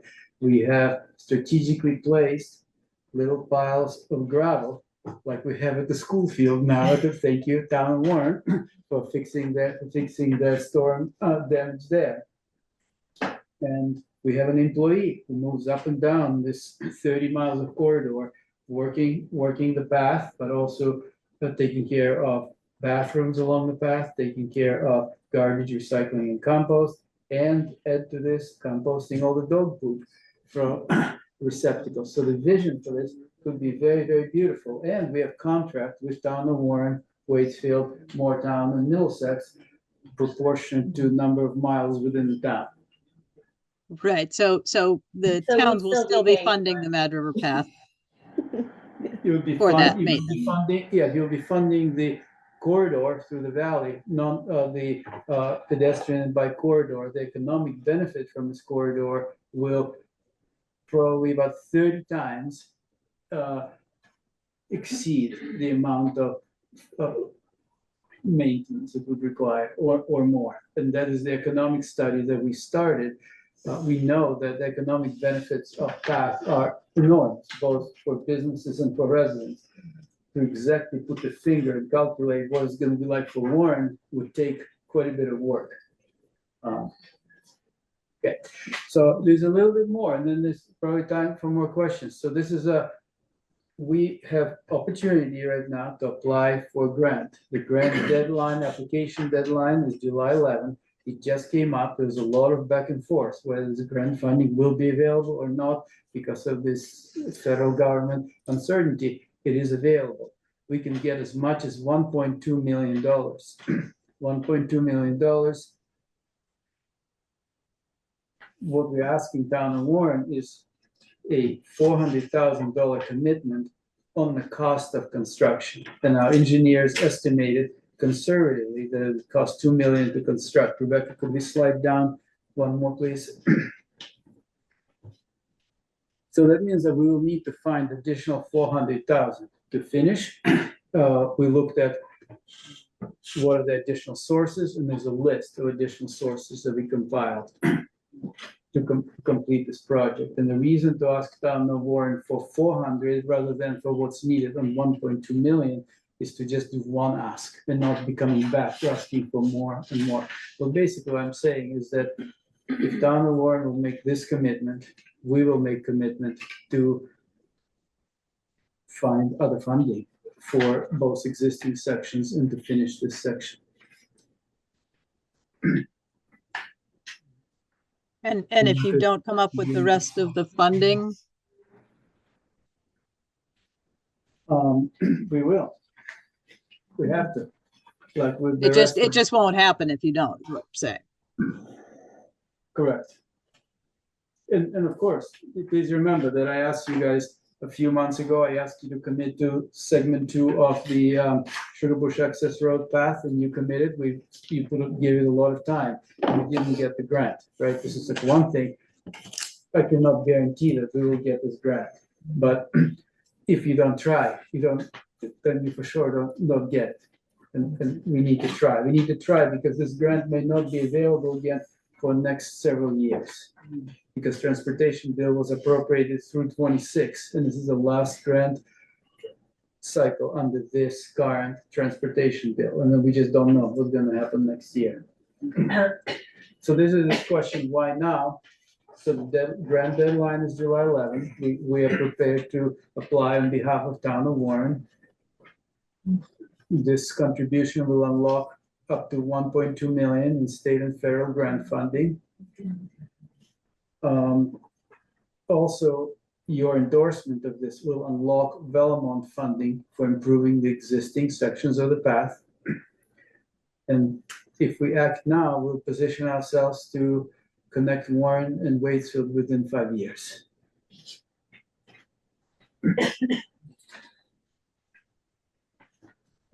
That's Questions? Yeah. I have lots. You have lots? I have lots. Start. Okay, my first. Should I stand here so people can see me? You can too, do, or you're you- welcome Whatever to. you prefer. We can also shift Yes, if you yes. prefer, and you can take a seat right Here, there, actually, whatever let me works just for you, move over Misha. and you can just- that way. We do this often because none of us like having our back to the room. My first question is, do we have any jurisdiction over what V-Trans does with Route 100? Like the west side versus the east side of Route 100 in that corridor? I assume they make that decision and not us. So that was a study.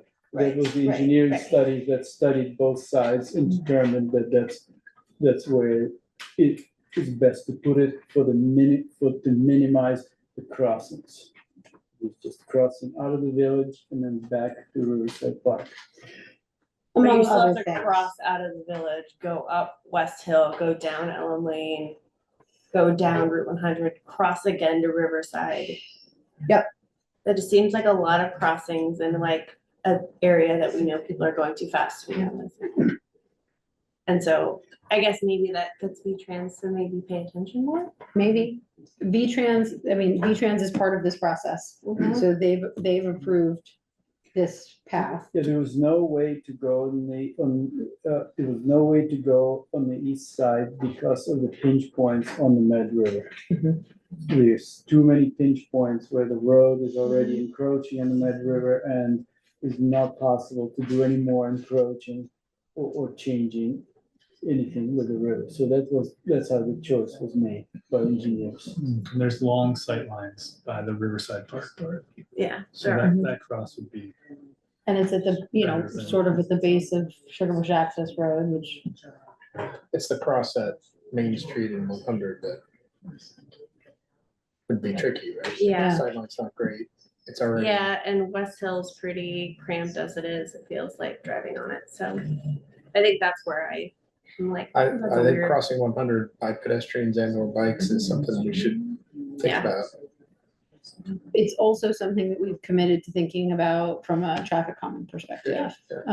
Because this, what we've done was phase one, and we've committed to the residents to continue that through West Hill. So to allow connectivity there. Oh, so we're already putting a crossing. Well, we've talked about how do we do that, Right, and we yeah. need to do something to make Right. it safer. And we're trying always to get V-Trans to pay attention to us. So the more we do, the more attention they'll pay to us. Yeah, we have not committed any funds to doing anything on West Hill, though. That's true. We haven't committed any We've funds. committed to looking at it. Yep. But I think we need to be cautious about setting ourselves up to commit to something when we haven't done that yet, so. I mean, the ideal of this sounds fantastic. I mean, it would be great to walk from the village to Riverside or Yestermorrow or Snowmaking. The transportation study, has that kind of established any kind of vision for crossing there, or did it just identify it as the best option in terms of not having any geologic or geographic challenges? Or geologic? At this level, it just determined that there will be a crossing there. At the next level, if we commit to design and construction in the process of design, this is when you'll have a lot of say in how you want that crossing done, whether you want it to be a trail crossing, whether you want it to be a full-on crosswalk, whether you want to have a rapid flashing beacons there, whether you want a lower speed limit on both sides. This is when you'll have input during design phase. A follow-up question to that, is the design work part of that, $2 million, or is that additional money to design the work? No, this is the grant is for design and construction. It Okay, goes so from the community would have input into that, and the grant would be paying for the designer, so it would actually be really helpful to get your objectives to address that crossing with money that would be coming through this grant. So hitting multiple objectives possibly. Yeah. Correct. Yeah. This process through the federal funding builds in community input, right? There will be a preliminary design in the community meeting, a 60% design in the community meeting, final design in the community meeting, and you, as a select board, before any community meetings, you get to approve every stage of it. So there's a lot of safeguards built in. More questions? I think the rest of my questions are more around the use of Brooks Field. And so I feel like that's not necessarily for this. Like, I'm curious, like, what the school thinks about more potential traffic down that path that goes right through the playground during school hours. I'm curious about, like, what that looks like, but that's not kind of the focus of this particular part of the project. So I feel like we can table it. Okay. I mean, I think in lieu of time, digging into the southern terminus, it sounds like Camilla would like some more time to think about that. We can do that at another time. I think what we need to discuss and determine now is, are we on board supporting Misha going for this grant and finding $400,000 over the next 4 years to Can I put say toward this one thing before construction. you put your heads down and decide? Yeah, please. Okay. So I did some deep research and I come up with 5 reasons of why you should support this project. First is economic engine. Vermont's cycling and pedestrian activities generate $53.9 million statewide. And these activities, supporting 1,095 jobs. Multi-use paths attract visitors to local shops, restaurants, creating new revenue streams for Warren. Property values, homes within 50 meters of a multi-use path sell for 8,886% more, which is 4% of premium. Research shows that trails typically raise property values 3 to 15%, strengthening Warren's tax base. Safe access for everyone. This ADA accessible path provides safe routes for local business, jobs, services without navigating Route 100. We still have to navigate traffic. But the path will serve elderly, youth, people with disabilities, car-free household, ensuring Warren and all community members have a different way to experience our communities with connectivities in this incredibly rural area. Strategic first mover advantage. Summit County, Colorado transformed from winter only to a year-round destination by investing in 51 miles of connected paths. Warren's leadership positions us to capture momentum, especially with Mad River Valley Recreation District. And we've already received $8,019 WORAC dollars in grants for trail connectivity and accessibility, which was the largest grant of that time in that cycle. Finally, federal branch leverage. This represents a 5-to-1 federal leverage ratio. That's huge.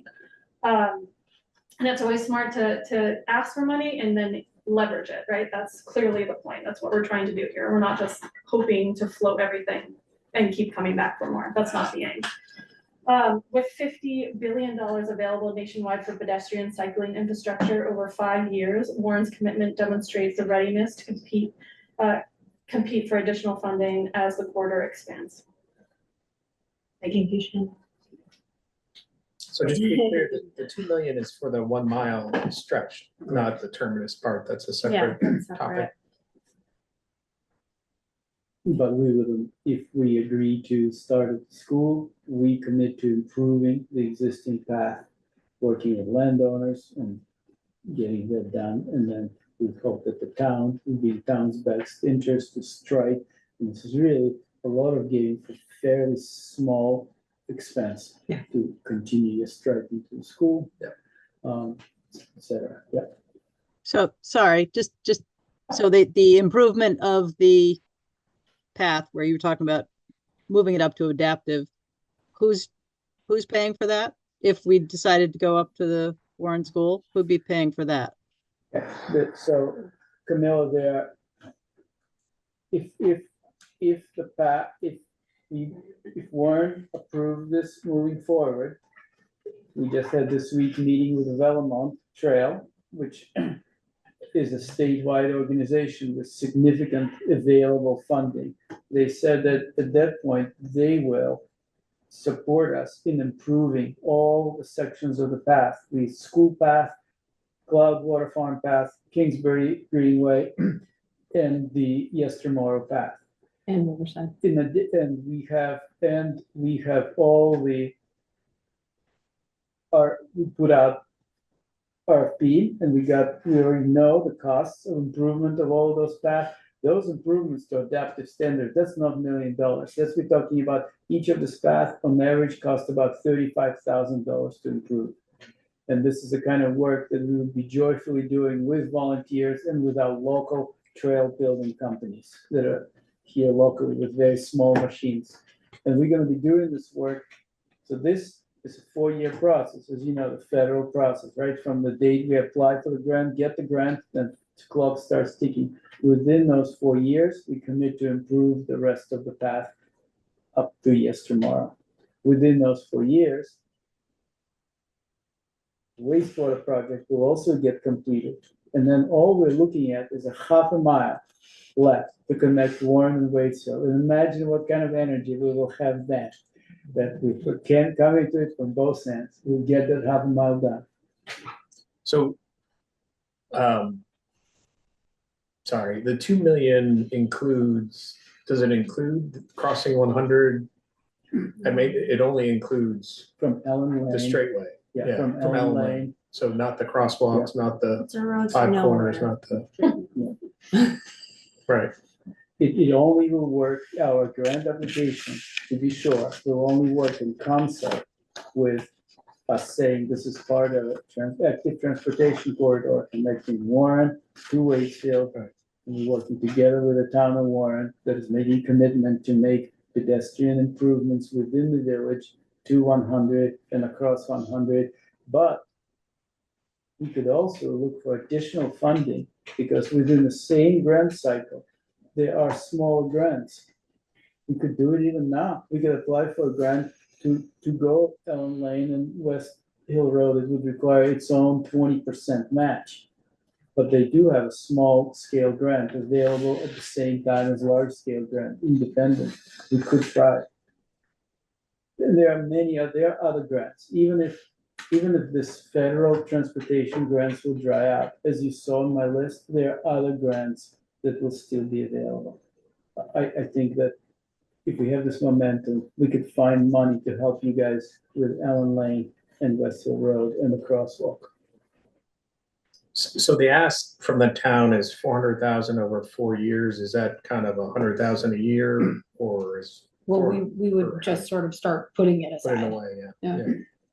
And as Rebecca can tell you how it goes with the Sugar Bush access road. You don't need to put out 400,000 all at once. So say we get the grant and say in the fall, we hire an engineering firm, and then it's a slow process and we have the grant money. And so you're putting out proportion of 20%, is that right? As we go along. So it will never be a burden on town as long as you are saving. Planning for it. Planning for it.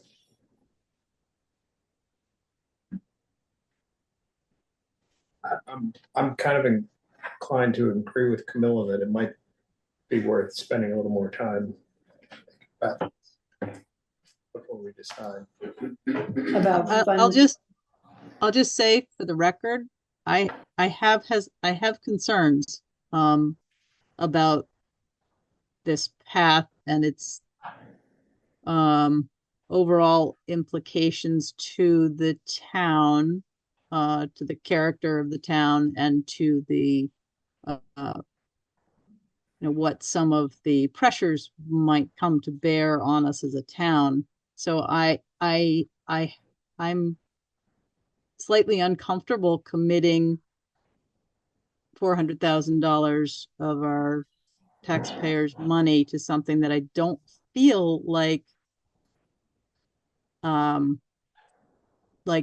our residents are, especially in the village, have had a good sense of what is being proposed and what the implications are. I don't know why this. I kind of feel like this is the second time that I've been caught unawares at a meeting that we're going to have to make a decision to commit funds or to commit to something that I didn't feel like I had a lot of awareness ahead of time to do my research. Well, it did come up pretty quickly. I'm sorry. I think I've known that this would be part of the conversation, and if I didn't communicate that well, I apologize. I'd be interested in hearing from the townspeople that are here about the impacts on a path like this and how you think it could affect the town and whether or not you're in support of it.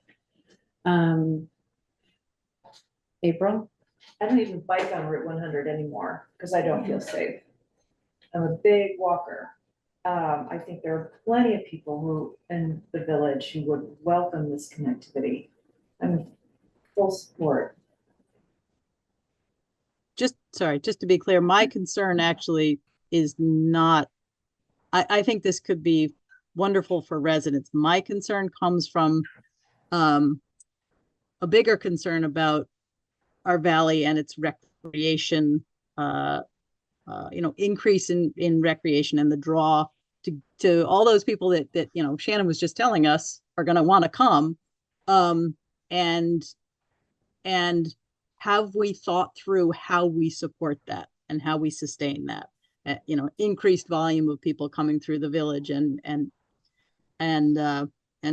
using our resources and all of just all the impacts. It's great on a first blush, and it's great for those of us who are already here. But what might the ripple effects be? And I just think we have to think through those things as a valley, not Are just. there case studies from other towns regarding impacts, both positive and negative, or Yeah, there are, volume increase? there are, And how do you answer Camilla's question? there are a lot of case studies. They're all overwhelmingly positive. The fears that people always have about the path, all sorts of fears, they evaporate when the path complete. And really, what are we talking about? We're talking about just shift in paradigm. Because we believe, right, as civilization, that we need to drive big metal boxes to get from place to place. We grew to believe that that's how we move around. For thousands of years, we moved on foot, on horse, right? We invented bicycle a long time ago. It's about change, but it's such a positive change, because anyone who could go from here to Waitsfield, grocery shopping, doctor's office, any visit, it's about wellness. It's about meeting people. When I bike to work every morning, I say hello to people along the way. I have time to stop and pick up a piece of trash. The porcupine was crossing the road this morning. I could see it because I'm going at 10 miles an hour. I stopped and I waited and I stopped so the traffic can get by. There's so much into it. This is not really about just that. And the fear of having people come, we know change is the only constant. Change is going to happen whether we like it or not. We can envision change and invite change, and then we have agency in it, or it's going to come by itself. The valley, Medgar Valley, is a place of incredible beauty. People will come here from all over the world. This is about creating infrastructure on which they can recreate. This is about thinking ahead so that they come and they enjoy coming here, and they come more, and we prosper because they come. And there is time to create guidelines and guardrails for any growth and any new potential, growths in various places. You can have cancerous, unmitigated growth, and you can have thoughtful growth. And as a select board, you have the opportunity to guide that growth. Shannon? I would definitely think about it through this. We are a winter destination, right? We're solidly a winter destination, and a lot of people I've heard have issue with that. And we also have climate change. We have erratic winters that we can't keep up with. I remember, what was it? 2014, where almost no snow felt at all. So there's opportunity to have something else, and this is a something else. So whether it, and I feel like vacation destination should probably consider 4-season approaches to keeping their businesses viable. I would argue it also serves the community in a way that isn't just about tourism. Right. And it draws an element of our community that that is ever decreasing. Families. Connectivity. Yeah. Please. Brian Littmans from Facein. I just wanted to also offer, with respect to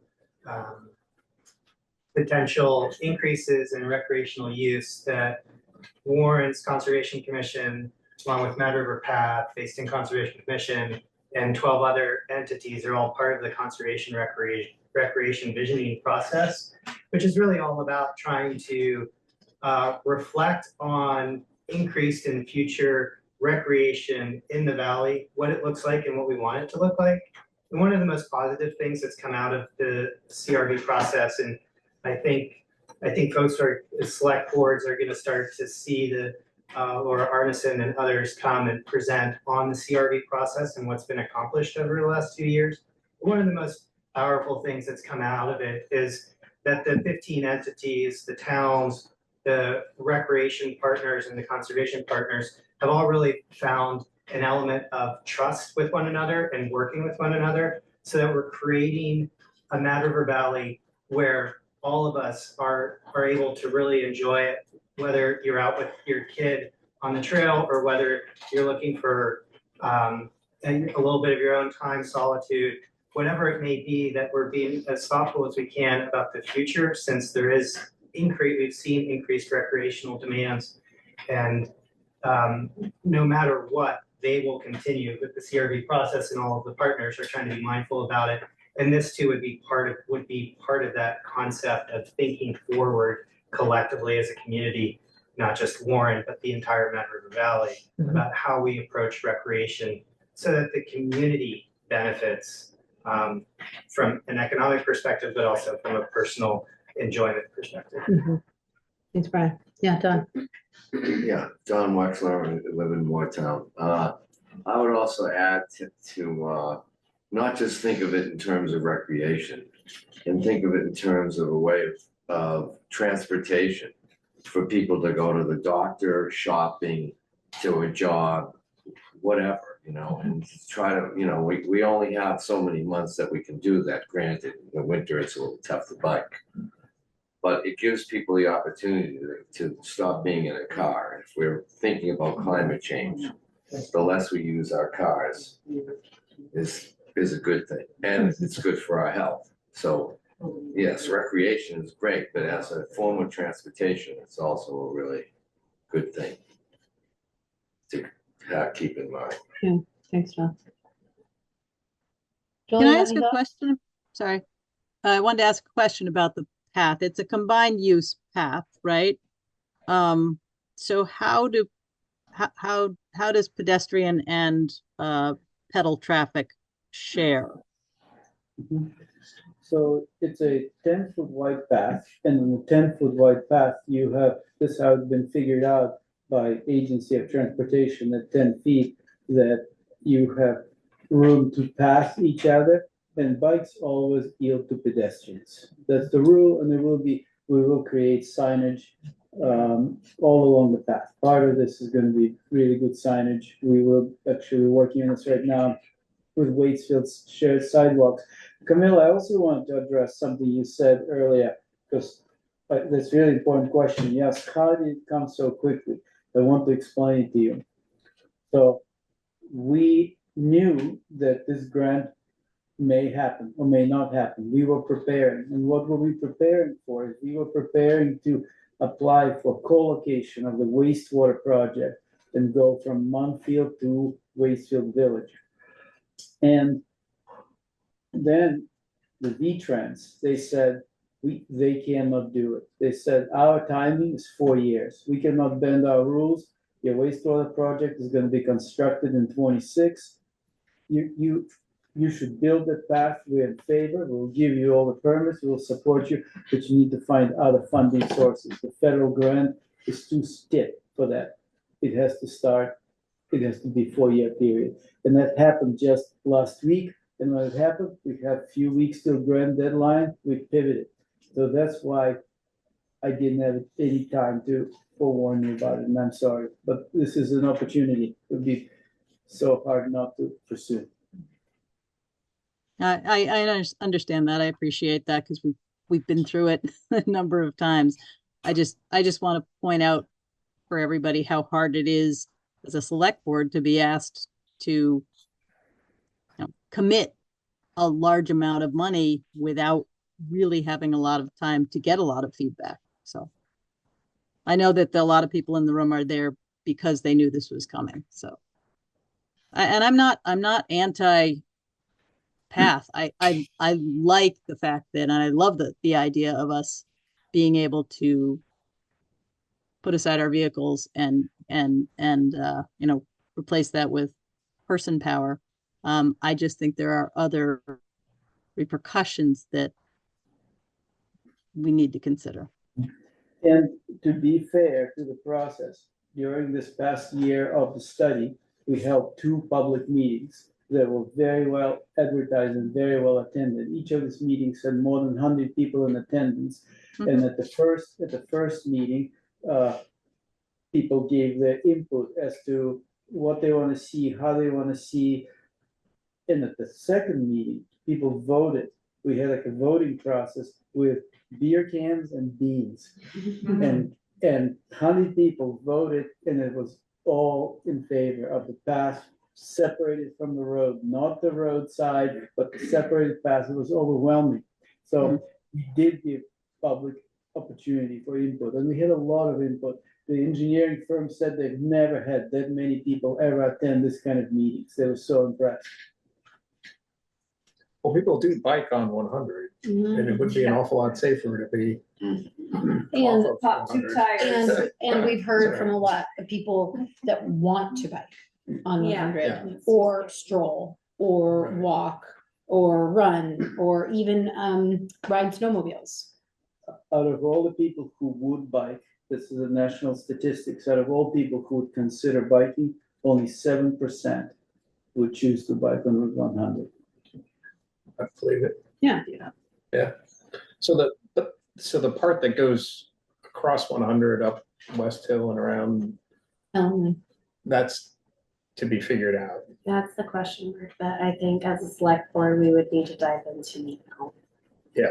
Not like tonight, but like with the traffic calming work, with the. Crosswalks across Brook Road are a big topic, going across 100 where people are whooping around that corner. That's. And the town garage there and other pieces that were. Right. Yeah. So I agree that those pieces need to be worked out and that it's a significant element of this project. I also agree that they are workable and that we can find solutions to them, and that the valley has spoken at large that they would like to see this happen. And so fear or concern about one potentially challenging crosswalk does not, in my mind, equate to not pursuing the project. I think I would argue that it's more than just one crosswalk, and I think that it is like if this did get constructed and we didn't have it addressed, if we're waiting on V-Trans for 4 years to get that whole intersection figured out. Well, V-Trans is on board. Right, so we're not necessarily going to be waiting for V-Trans because they're part of this project. Right, but the scope of this particular portion is not the part that we are talking about. Can you speak to that, Misha? Because V-Trans approved the Yes. entire scoping study. This is just about the So construction phase. So the study and the maps start with your permission, would start at the Waitsfield School. Without your permission, would start at the park and ride. This engineering study will show traffic calming measures in the bike lane going to 100, crossing of 100, bike lane going up to Ellen Lane, West Hill Road and Ellen Lane, and then the beginning of the path. This application for funding, simply because of the amount that they can award, it makes most sense to go from Ellen Lane to Riverside Park on an off-road path and to pursue other sources of funding to complete the striping while this project is in design and construction and get it done in time for completion of the path. However, the whole plan has V-Trans approval already. The whole plan will have V-Trans approval, and we will work with you side by side if you want our help to apply for other sources of funding to do things within the village and crossing. It doesn't have to fall on the select board. We as an organization are committed to stewarding the whole entire project through. We'll work with you. I think there's, and you raise an interesting point, Kaylee, because it won't be the only crossing. Right. And there will be a number of them along the entire path. And that in and of itself sort of sets a precedent for people on the road. There are crossings, right? And so that's where I think Misha's point about a paradigm shift is really important, because we are shifting to more alternative forms of transportation, and that requires drivers to acknowledge that. We already have people crossing the road. We have people who work at the Pitcher Inn who live across Route 100, right? And so they're crossing that road regularly. People on Ellen Lane cross the road regularly to walk into town. So that problem already exists and begs the question, as I said, and Camilla is clarifying, we have not committed funds, but we have committed to looking into that issue and trying to solve it. Can I ask how that works with crosswalks? I thought that if there was federal money involved, that you had to have sidewalks on either side. Is that not correct? No, you could have a concrete pads with truncated domes, and the 5-foot wide approach with, so you build pretty much, we just did this to Camilla on the south side of Waitsfield Village, from Medway Valley Real Estate to the rec hub. And we had to, at our cost, we installed literally one concrete pad with a truncated dome, and then the state installs the crosswalk. Yes, there are rules, and it's all pretty easy. And I'm happy to work with Rebecca on this. I already understand all of this. This is pretty easy and not that expensive. And your own, you have a guy right here in Warren, Pierre. He did all the concrete work for us, and he learned where to get all these pieces, and this was easy. That's great. Yeah. Joel, I really want to have an opportunity for you to weigh in on this. Yeah, I used to live in Rhode Island. We used to ride the East Bay Bike Path all the time. It was fantastic. And the way that they dealt with large intersections was you'd come up, you'd have a button, you'd press a button, there'd be a blinking light for both directions, and the traffic would stop. Yeah. I mean, these are bad Rhode Island drivers, and they would stop for you. So like, it wasn't a problem. It was like, there were hundreds and hundreds of people on the path all the time. It spanned from Providence all the way down to Newport. It was fantastic. But to get to Yes Tomorrow from here would be awesome without having to drive. We have to start somewhere. Great, and I think the crosswalk thing could actually help with the traffic calming at that intersection. Yeah. Yeah, I mean, if there's some way that we could rig it up with the town garage to blink the lights at the same time, we might like kill many birds with many stones. I like to say pet 2 dogs with 1 hand. Sure. Camilla, I think that's an interesting element to bring to the traffic calming conversation, and our recent understanding that we have an opportunity to make improvements within the right of way with a permit from V-Trans, and having V-Trans already on board with the scoping study, like it all feels like it could coalesce around providing us some relief that we have desperately been seeking. We already know people are crossing 100 there. Yeah. It's a good point. Yeah. 1111 permits are fairly easy to get. Yeah. And that's not like building a path. Right. I can help you with that. Shannon, you wanted to say something? Yeah, we don't have to go very far outside of the valley to even see where this is already in action, Stowe, huge, also different paved, but that entire was 98 miles. You can go up to Johnson, way up north, and you can see how this connects from, rode my bike from Morrisville all the way to Johnson. And there's small little pop-up businesses that have come to be out of the middle of nowhere. It's clearly like it's an economic opportunity for people. You don't even know how it's going to affect us. I almost, Misha, can we get a van and take select board members on a field trip? Because I really think if you saw it in Vermont and how it's playing in various communities, you would see more of the opportunity. See that it's a real thing that's happening around us, and it's time for us to get on board for sure. And they had a lot of concerns on Lamoille Valley Rail Trail with road crossings, because that old railroad crosses every road there so many times. I lost track, and it got done, and it's not a problem. And the cars there, I take groups there every year. The cars have learned to stop for Right. bicycles. Right. It's about behavior change, and people will learn.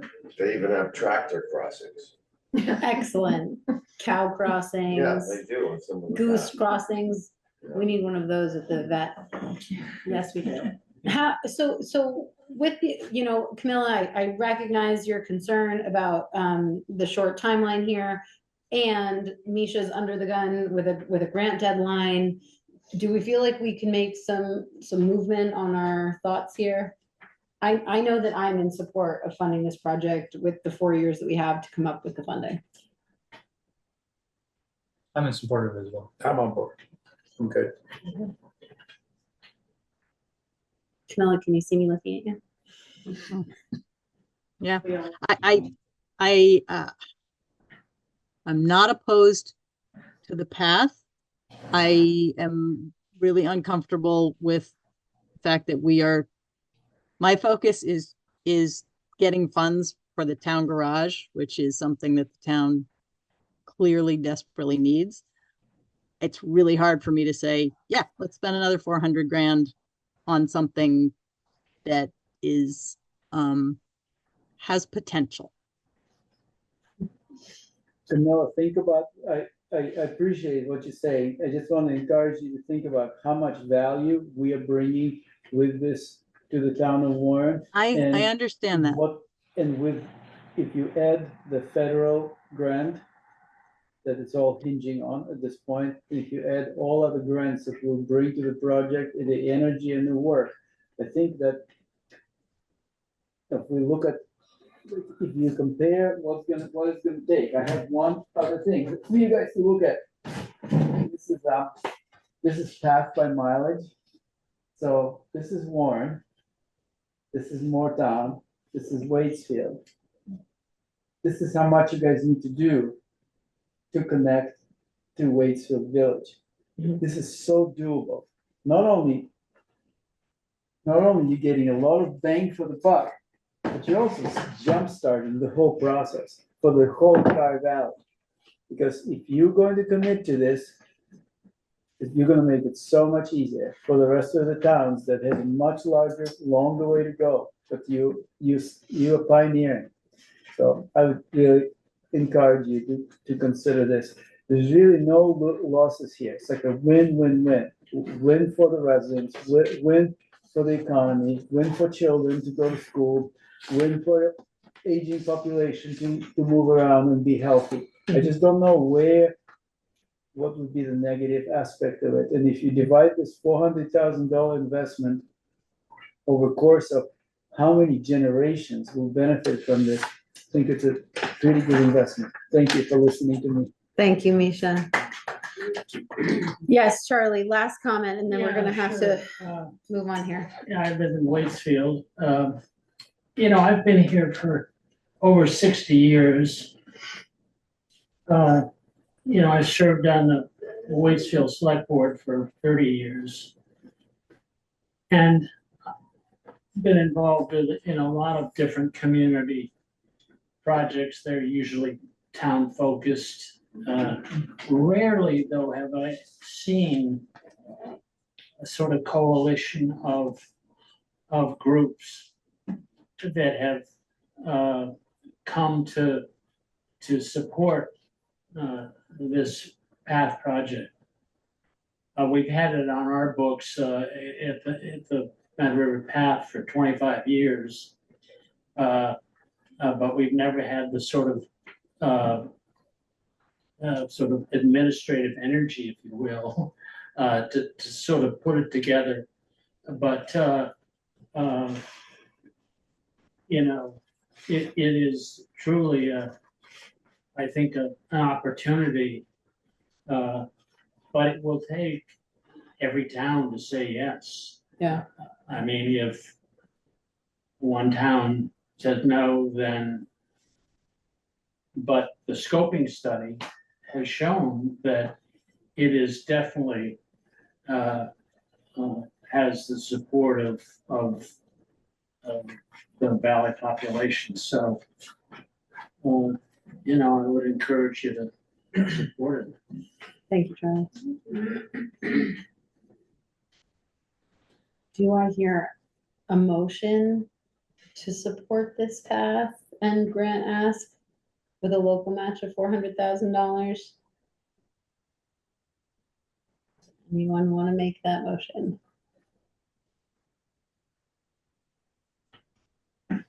Next one, can you guys? It's frowned upon for me to do it as the chair.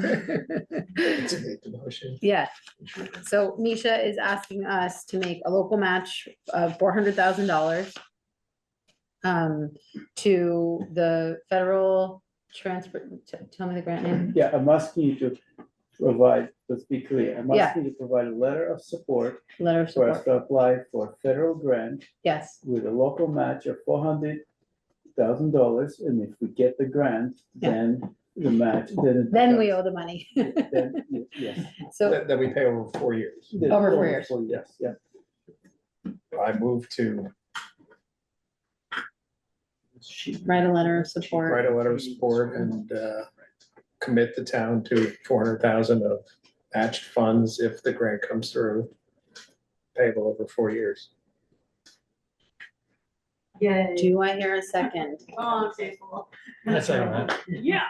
Yay. Any further discussion? All those in favor, please say aye. Aye. All those opposed? Any abstaining? I abstain. Okay. The motion passes. You have our support. You know, Devin, it may be cheaper than painting the school. It's probably cheaper than painting the schoolhouse. This is a very expensive meeting. Yes. Misha, will you please help us with language on that letter of Thank you support? very and work much. with I you? will, Thank you very write the much. letter. Thank you for your Thank you all. time.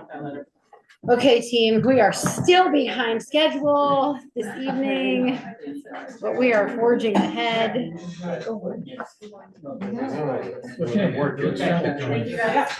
Yeah, thank you, Shannon. Thank you all. I appreciate Sorry you, for keeping Camilla. you so late. That's okay. Appreciate your time. It's all good. Do you guys have they bring food in for you guys? No, we keep joking about putting our stipends to, Thai food, but we never do it. We just sit here hungry. If I had more time, I'd make food for us, but I don't. So anyone who wants to, please feel free. You guys were all sitting in metal chairs, this would go faster. This would go faster. I'm sorry. I'm not sure how to make that. These conversations have been so important. And so I want to dig into village traffic calming. I recognize that we've all been here for a long time. There is an opportunity for us to start on this conversation and continue it at a later date, or to try and forge through it. What is everybody feeling? What would be a later date? Well, I'd like to do it sooner rather than later because we have funds to spend and a deadline for this grant. I also felt like this was an important conversation following the one we just had. Because there is an aptitude here for further measures and maybe further down Main Street, which we're pretty confident from the grant administration people that we have the wherewithal to do traffic calming within the village center. So that extends to Route 100 as we read it, and we're hoping and waiting for confirmation on that. Let's progress. Let's go. I've been sitting here and Yes. past my bedtime as it is. Yes, Yeah. Sherry, thank you. Okay, so our goal here is to look at what we've done, what we like about it, and are there things that we'd like to add? Are there things we'd like to redo? I think one of the elements that we have continually talked about is speed control and crosswalks, and how do those interact? And is there a desire for rumble strip crosswalks or speed tables or speed bumps, etc., cobblestones? We've sort of run the gamut on what that could look like. And I want to hear from you all. what your thoughts are, what you're seeing, or the measures that we're taking working. I think it's all been very helpful in the right direction. Especially walking, having that clear delineation between traffic and pedestrian, super helpful. Trucks early morning, still speeding. Yeah.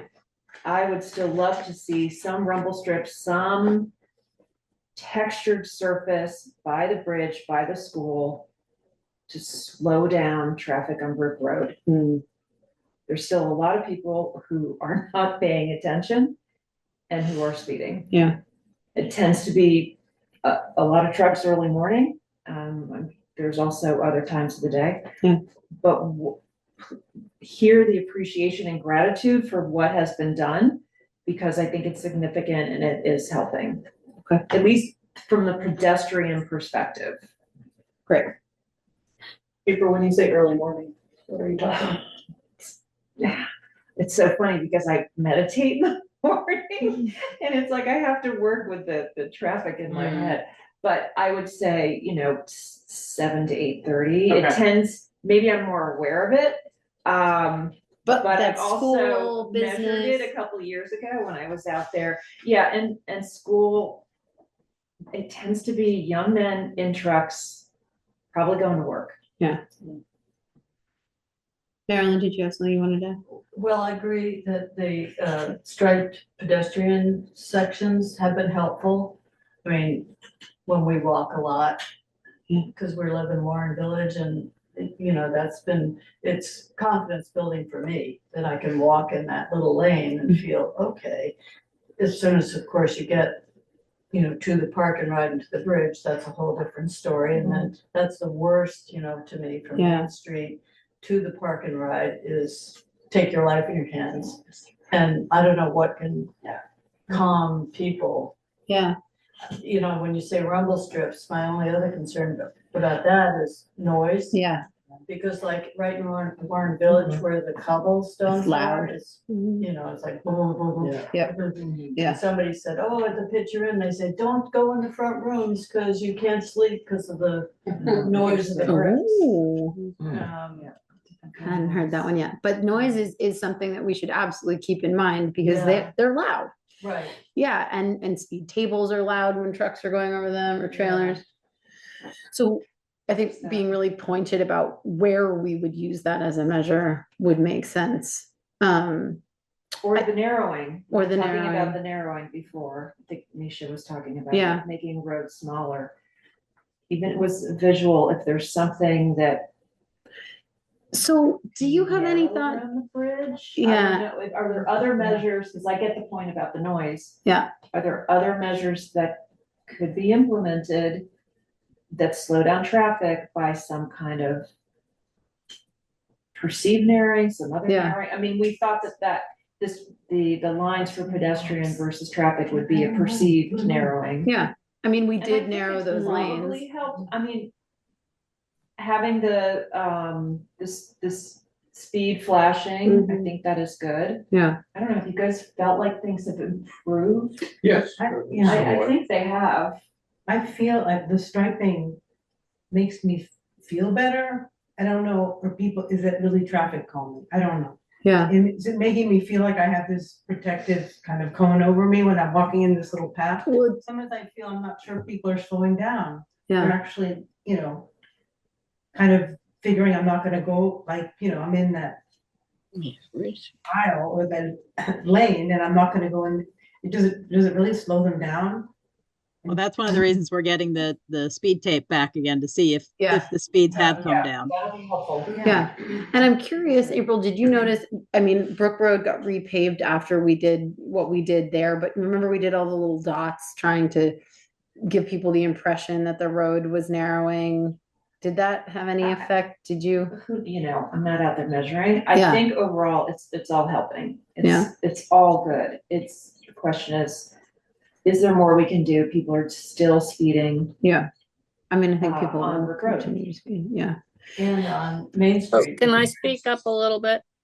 There's a speed. One second, Alice, hang on just a minute. And then, yeah, absolutely. There's a digital speed sign right at the end of Trout Hollow where I live.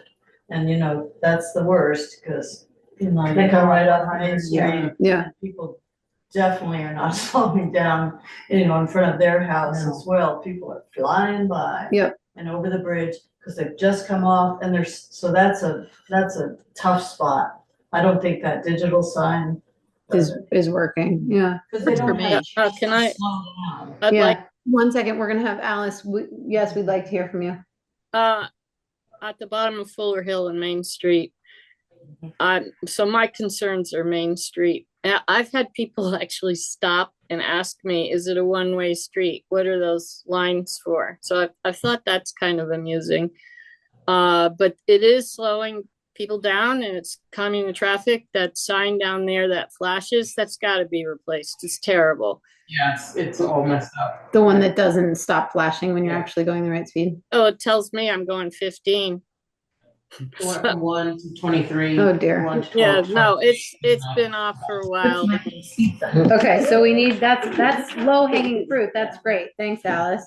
And I love the feedback about the striping, I've heard that a number of times, often critically, and I'm like, well, good.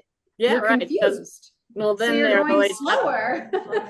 No, it's usually tourists. But one more thing, I'm for a sheriff sitting here. I've said this numerous times, and I'm going to stick with it because you still can't go through Rochester or Wallingford without going the speed limit. If you get the sheriffs in and they are a constable and they sit there for a few weeks, it's not. I mean, I talked to the sheriff the other day, and he was, Fuller Hill now is very busy. I don't think I've been here 30 years and it's busy.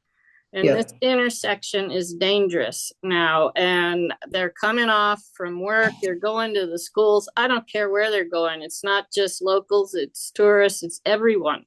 And the population up there has grown a lot. Yeah. So I think, I'm concerned about everything with this fast development we seem to be doing in Warren right now. And in the village, we have no village left. It's all rentals. It's, Well, and yeah, we're approaching that issue at least with the STR ordinance to get some data behind that. And I hear your concerns there. With respect to slowing people down on Main Street, we have funds left in our traffic calming grant. And I wonder if it might be worth placing some strategic, even temporary, speed bumps in some places to see if they work. So when we talk about where they should go, I'm curious on feedback from you all. I've heard from the road crew and maybe the sheriffs would have some feedback, but my thought was kind of, maybe they exist where you enter the village. And that it sets the precedent that, hey, you're here, slow down.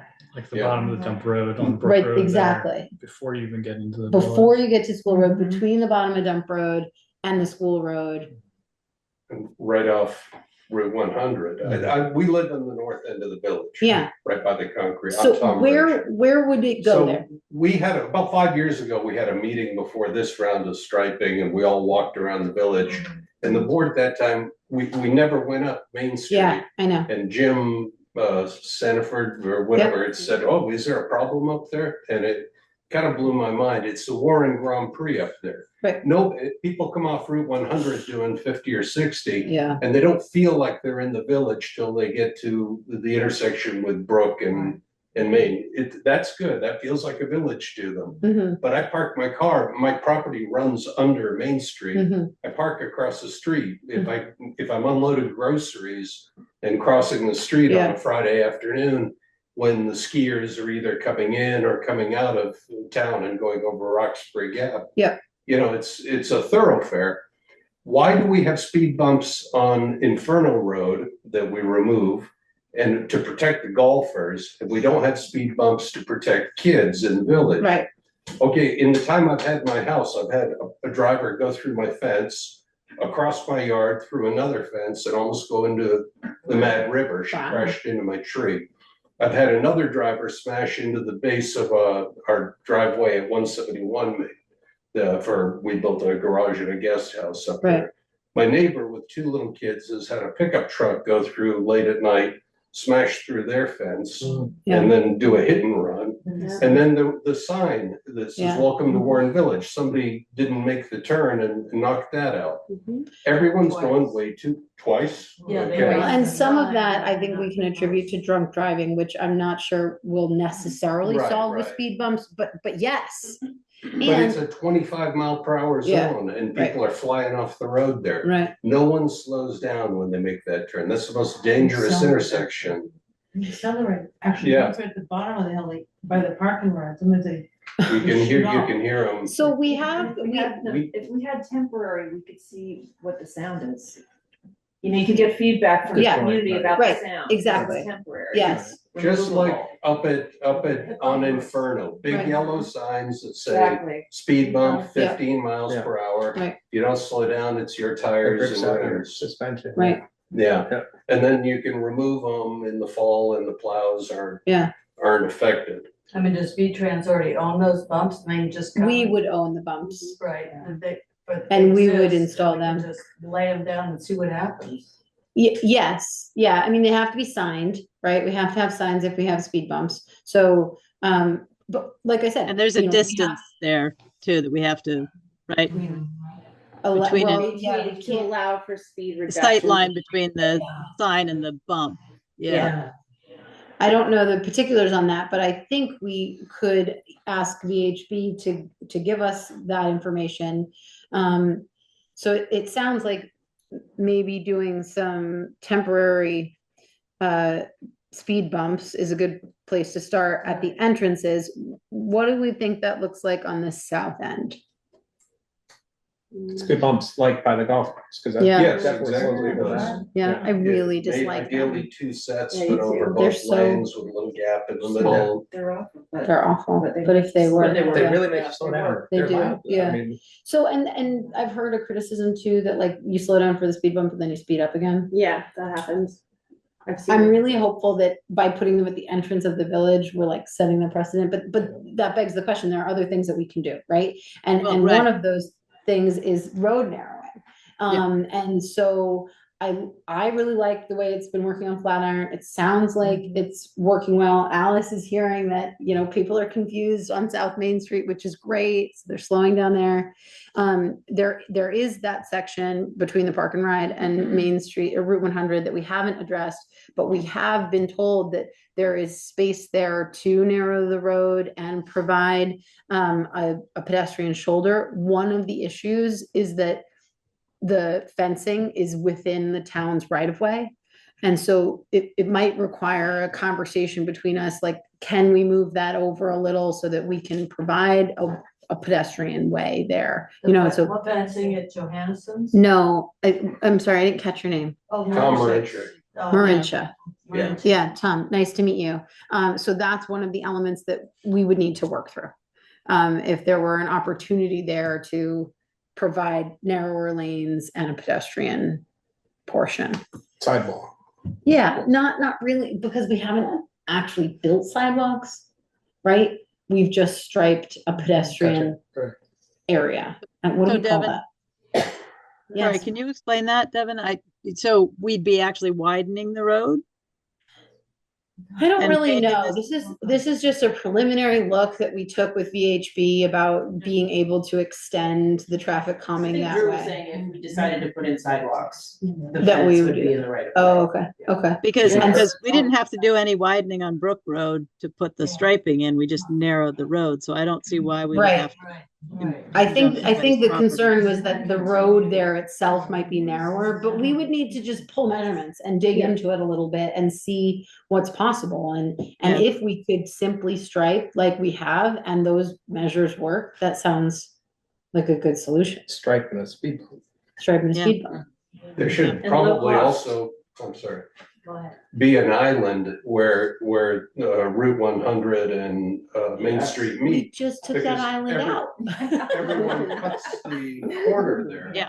You know, Yeah, the that stripe needs to be goes squared to the off. left a little bit, but everyone goes right Yeah. over the stripe. Yeah, If you force people to make when they're coming from the north, force them to make a 90-degree turn to enter the Yeah. village, then they have to slow down. Yeah. You know, some of them might speed up Right. again, but Right now, you can just make that radius, if no one's waiting to make a left and go south, you can sweep into that Right, corner at a high right. speed and there's no natural reason. And so the to slow down. intricacies there are that technically that's V-Trans right of way. And so we don't have jurisdiction unless we receive an 1111 permit, which is possible.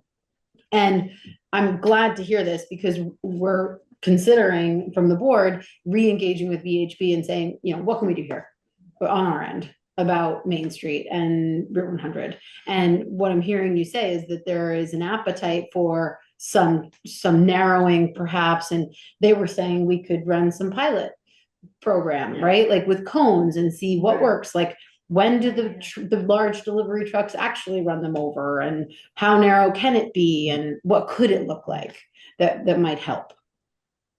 And it makes sense to me, Devin, that when the pedestrian lane you've created on Main Street from, say, Brook Road to the park and ride, then to cross it over to the other side doesn't quite make sense to me. Logistically, why wouldn't you just continue it on that left side as opposed to on the right side where their fence is?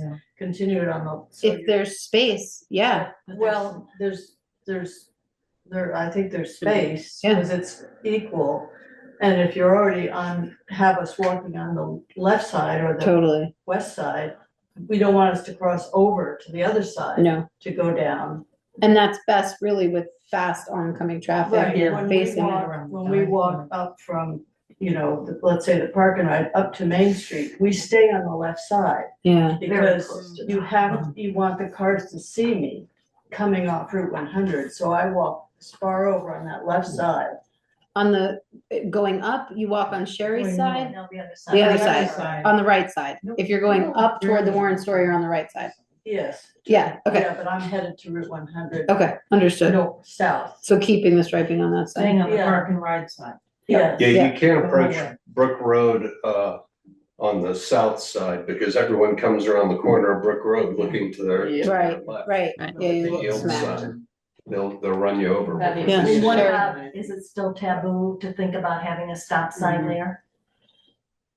At Brook and Main Street, so that people stop? Yes, I think it is still taboo. Why is it taboo to begin with? Well, the resident on the corner there has said that it causes a lot of noise with the stopping Well, and if it's a speed emissions. bump, then I feel like it doesn't matter anymore. No, it's a yield. Like, we It's a can yield. just stop signing. I mean, we. Flows too easily. Yeah. If we had more points where people had to actually physically stop, it would cause people to slow down. Right. Yeah. Which begs the question again of the bridge over Freeman Brook. Because one of the measures that you saw in the traffic calming packet that we had forever ago, and I'll share this with you all, was adding stop signs on either side of that bridge as a potential, or narrowing the bridge, or making the bridge a shared roadway so it's one way, right? And so there are other elements regarding narrowing that we can look at and beautifying, which is my favorite. Turn it into another covered bridge. Art in the streets. Yeah. At one point, we had talked about painting the guardrails on the bridge on Main Street by your house black to make them look more uniform with the bridge down here in Main Street. I don't know how much that would help. That doesn't feel like too big a thing to me, but those are some other things that we could do. I'm just trying to find I don't this. see anything on the bridge on this one. Is it not in this one? There was like 3 different documents. It may not be in that. That was just striping, I think. Oh, this is the striping layout.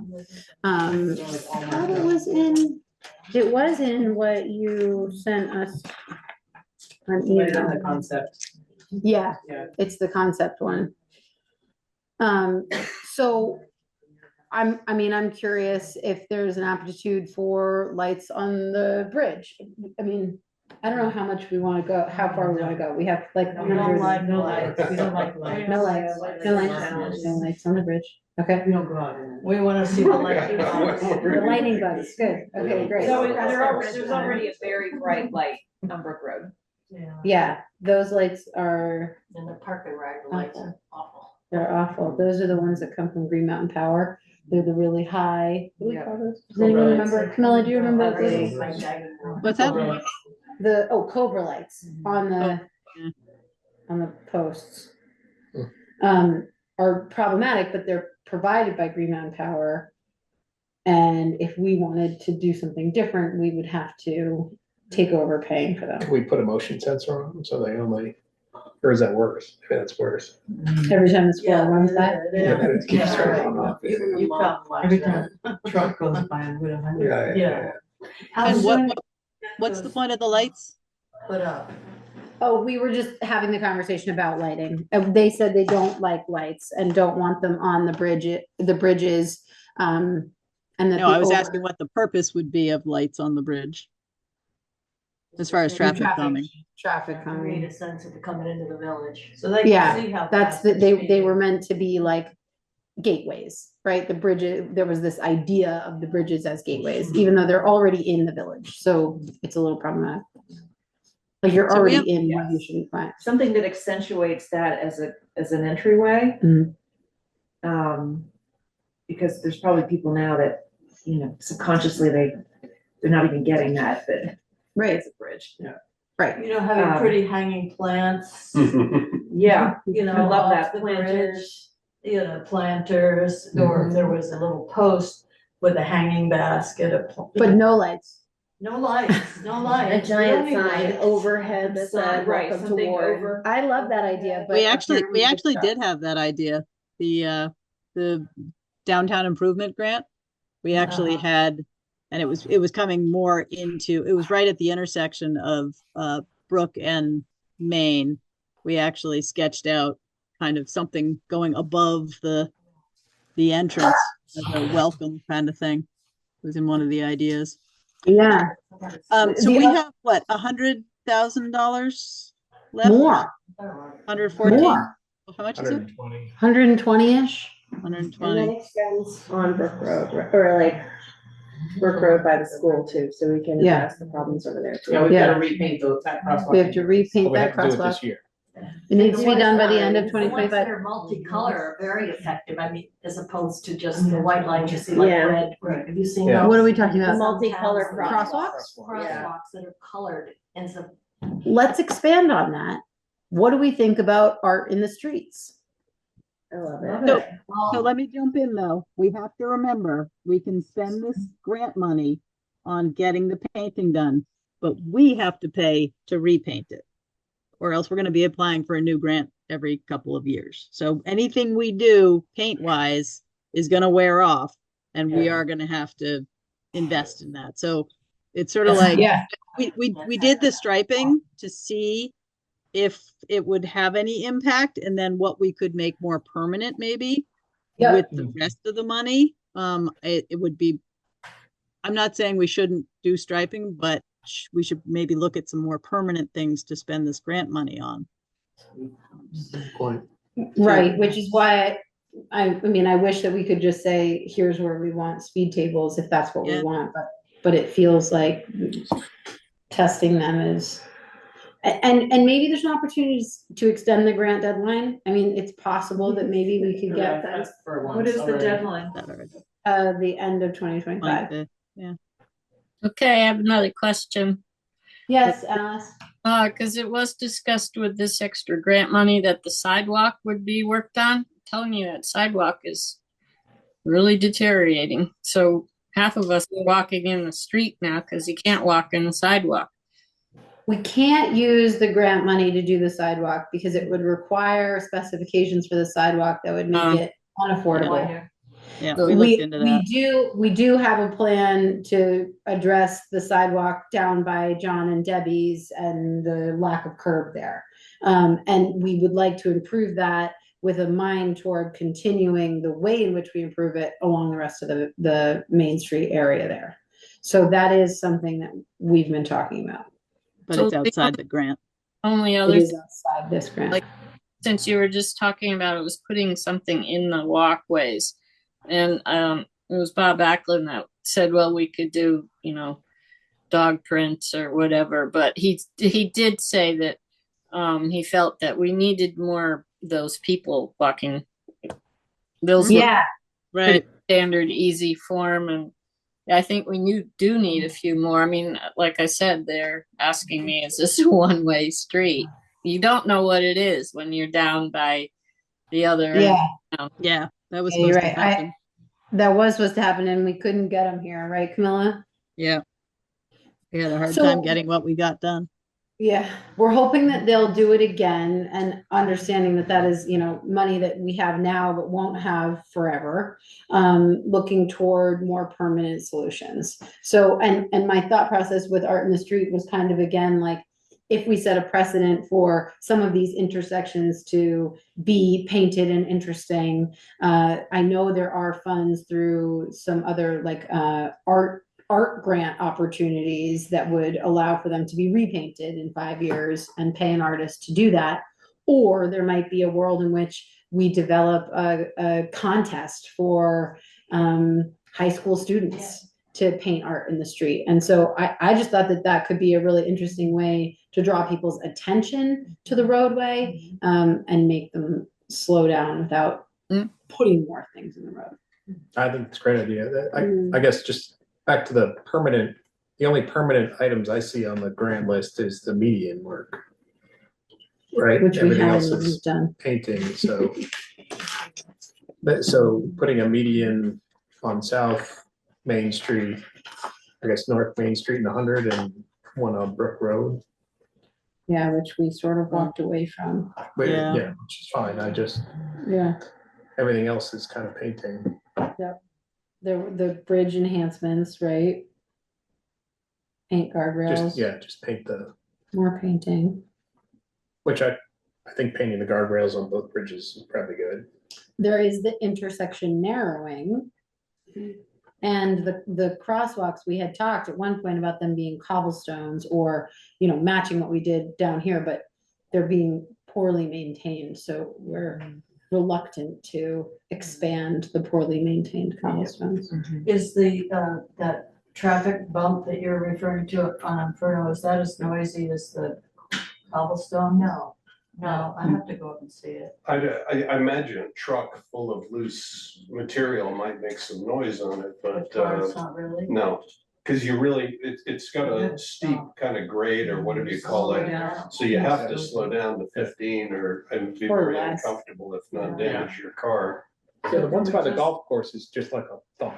Yeah. Yeah, so can we just do those, Yeah. Yeah. I think we can. like, soon? Tomorrow. Yes.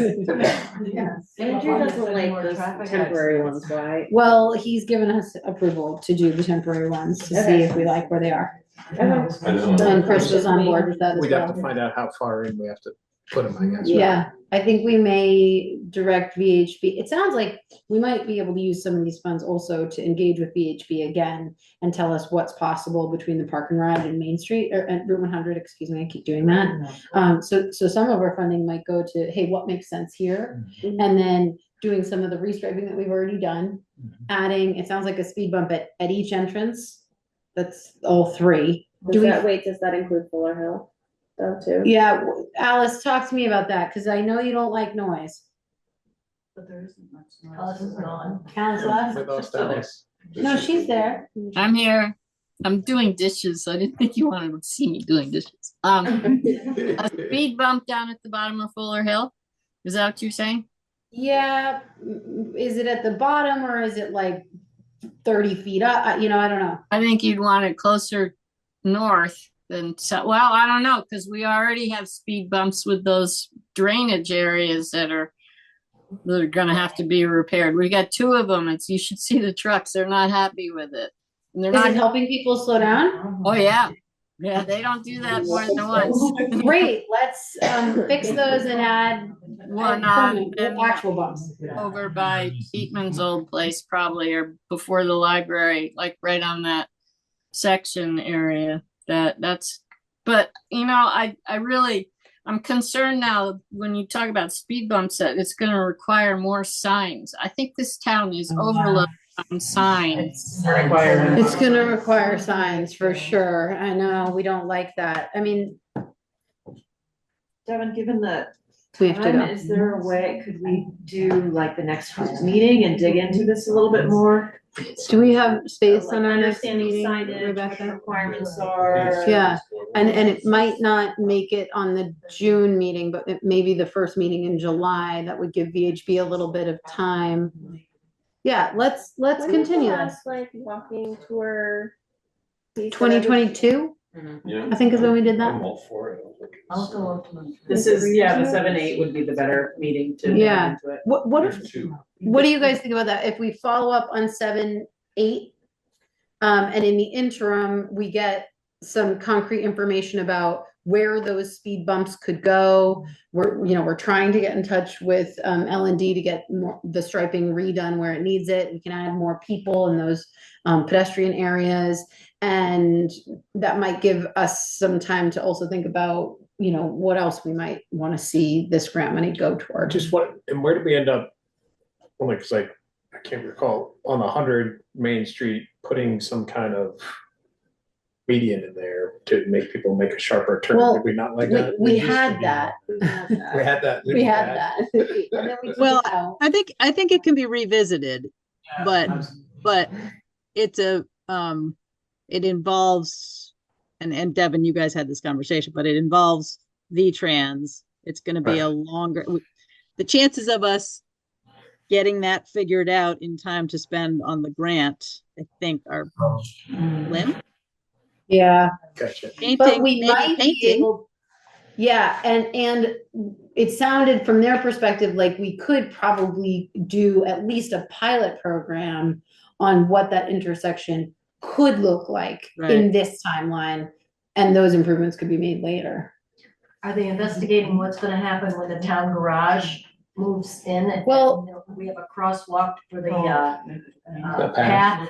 I mean, it seems like that's. So we're keeping the issues separate because the town garage entrance on Von Brown Road is not technically in the intersection, right? So Right. it has excellent sight lines. It in and of itself is safe.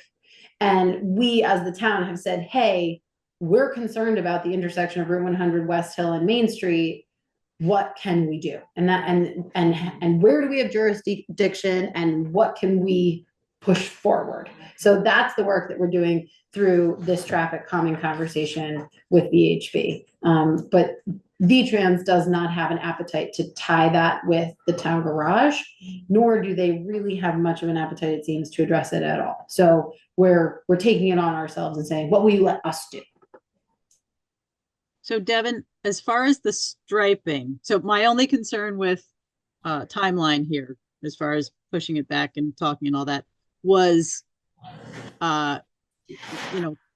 contracting the striping. But we're gonna move ahead with that anyway, right? I think we should just redo what we already know we had, right? We should, but if we're gonna have them here and we want more striping, we want to make sure they can do it all at the same time, don't we?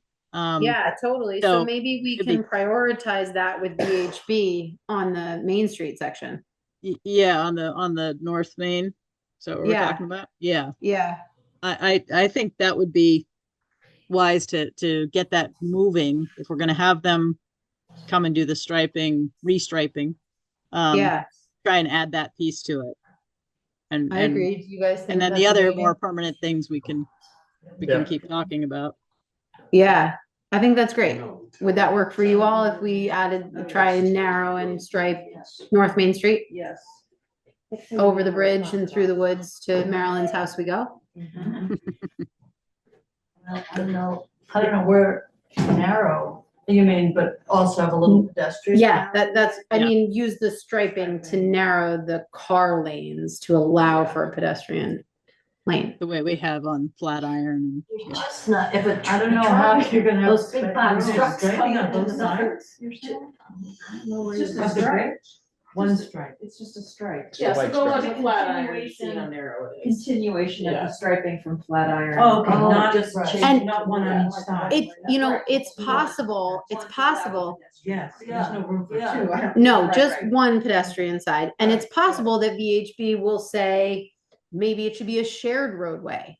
over the bridge. I'm not sure. I'm just saying we have to hear from the engineers what makes sense. Yeah. And then in our best judgment, schedule that with the striping crew Yeah, and let's hope that we stripe can over get that them here. bridge, Like, like you're Right, saying, yes, yes. yes, because Yeah. Okay. you walk in there. Great. And this, the leaf peepers. Well, stop. we don't So, walk the bridge. Please keep your eye on the agenda for July 8th. That's our first meeting in July, and hopefully we'll have some information to get back to you all. We'll try and communicate, and if we need to push it, we'll let you know. Thanks, team. Thank you very much. Thank you, thank you, thank you. Thank you, John. Thank you, everybody. Okay. Sorry, team. We gotta. go Devin, what have we quickly. got left? 'Cause Just fading. the pavilion site work ratification and signing stuff. We don't have anything for the town garage, right? Nope. No. We have other business. Other business, but We have no other business. yeah. So let's go as quickly as we can, guys. I'm sorry. This meeting has been insane. The East Warren Community Market really threw a wrench in our chain here. Pavilion site work ratification. I'm gonna hand the reins over to Camilla for this. Sorry, Rebecca, can you jump in here? Because Yeah. you have a better sense of it than I do. During the summer of '24, the town of Warren was asked to provide town equipment and personnel to assist with site work related to the pavilion project. This work was not included in the original scope of services outlined in the contract between the town and Corrigan and Klein. However, the use of town resources was approved at the time by the select board chair, Luke Yomel. In response to inquiries from the auditors, it is now recommended that this action be formally acknowledged and approved in an open select board meeting. I move that we formally acknowledge and approve it. Second. All in Camilla? favor? Aye. Aye. Aye. Do we need to sign this? Do we need to do anything? No. Sign it So it's a for, ratification. yeah, sign it and then we'll send it to the auditors. Thank you, guys. Cool. Town garage update. We don't have one. We have a tentative meeting scheduled for June 25th for an estimate review. Okay. Any other business? I just saw the thing in the paper about your reporter about it. The town garage? Yes. I can't sign that, but thank you. Yeah, Lisa came and did a site visit to the old garage with myself and Andrew and Reese. And it was great. She has, she wrote up her article and an editorial. And I think Andrew was okay with it. I didn't hear any. I thought it was effective. Yeah. I think it was communicative, Yeah. which is what it was supposed to be. Yeah. So we'll continue to try and. So, do we all, or can I go to the budget meeting update with REARC, or is that just you, or? It isn't currently scheduled as an open meeting, Camilla. Right. That's fine. We would, it's a matter of having a quorum. We've had a task force Yeah. kind of taking up to this point, and then what we've done is the task force sort of has general meetings up to certain points, and then what we did last time was have the engineers, the architects come and present the sort of culmination. It strikes me, Devin, that we might want to do the same thing with REARC. Yeah. And so I guess that would be after our meeting with them, and any feedback we have, then have them present to the select board, or do I we can just want- read stuff too. I just want to figure out the best way to get up to speed on. Yeah, for sure. Yeah, definitely.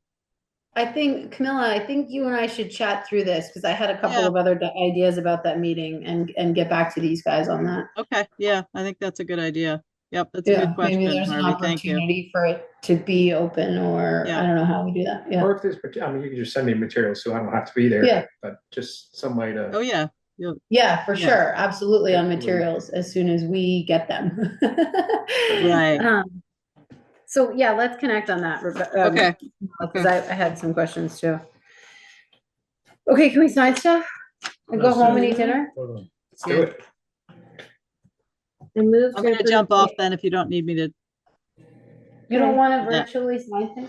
No, that's fine. Thank you. Camilla. Thank you, Camilla. Feel Good night. better. Thank you, guys. I move to approve payroll in the amount of $34,295.14. Second. This is, all those in favor? Aye. Aye. It should be 2 payrolls and 2 accounts payable. Warren payroll, this one, and this is payroll. It got cut off, I think. I move to approve accounts payable in the amount of $132,255.74. Second. Yes. All those in favor? Aye. That's okay. We also have some liquor licenses. You're relocating. I forgot to tell Camilla about her cheat sheet. Okay, Meadow, you can keep it for now.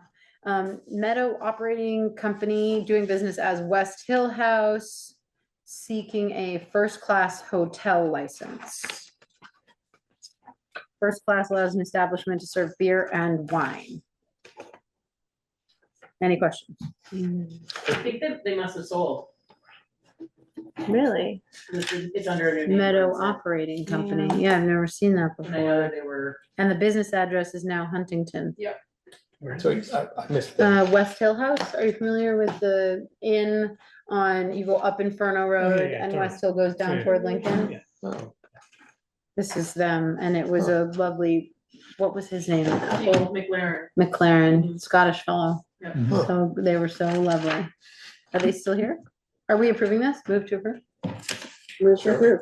More liquor, more Second. better, sure. All those in favor? Aye. They've had it in the past, right? I mean, it's- They have. Usually add it to the Route 100.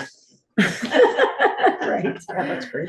But that speed bump's gonna fix it. Don't you worry about that. Okay, Sugar Bush has a whole slew here. We've got a first class restaurant and bar for Sugar Bush Mountain Resort. I can never figure out where these are. Gatehouse. This one's for Gatehouse. that's This Castle one's for Rock, Gatehouse. Oh, they have to renew all of them every year? Is that- Yep. Oh.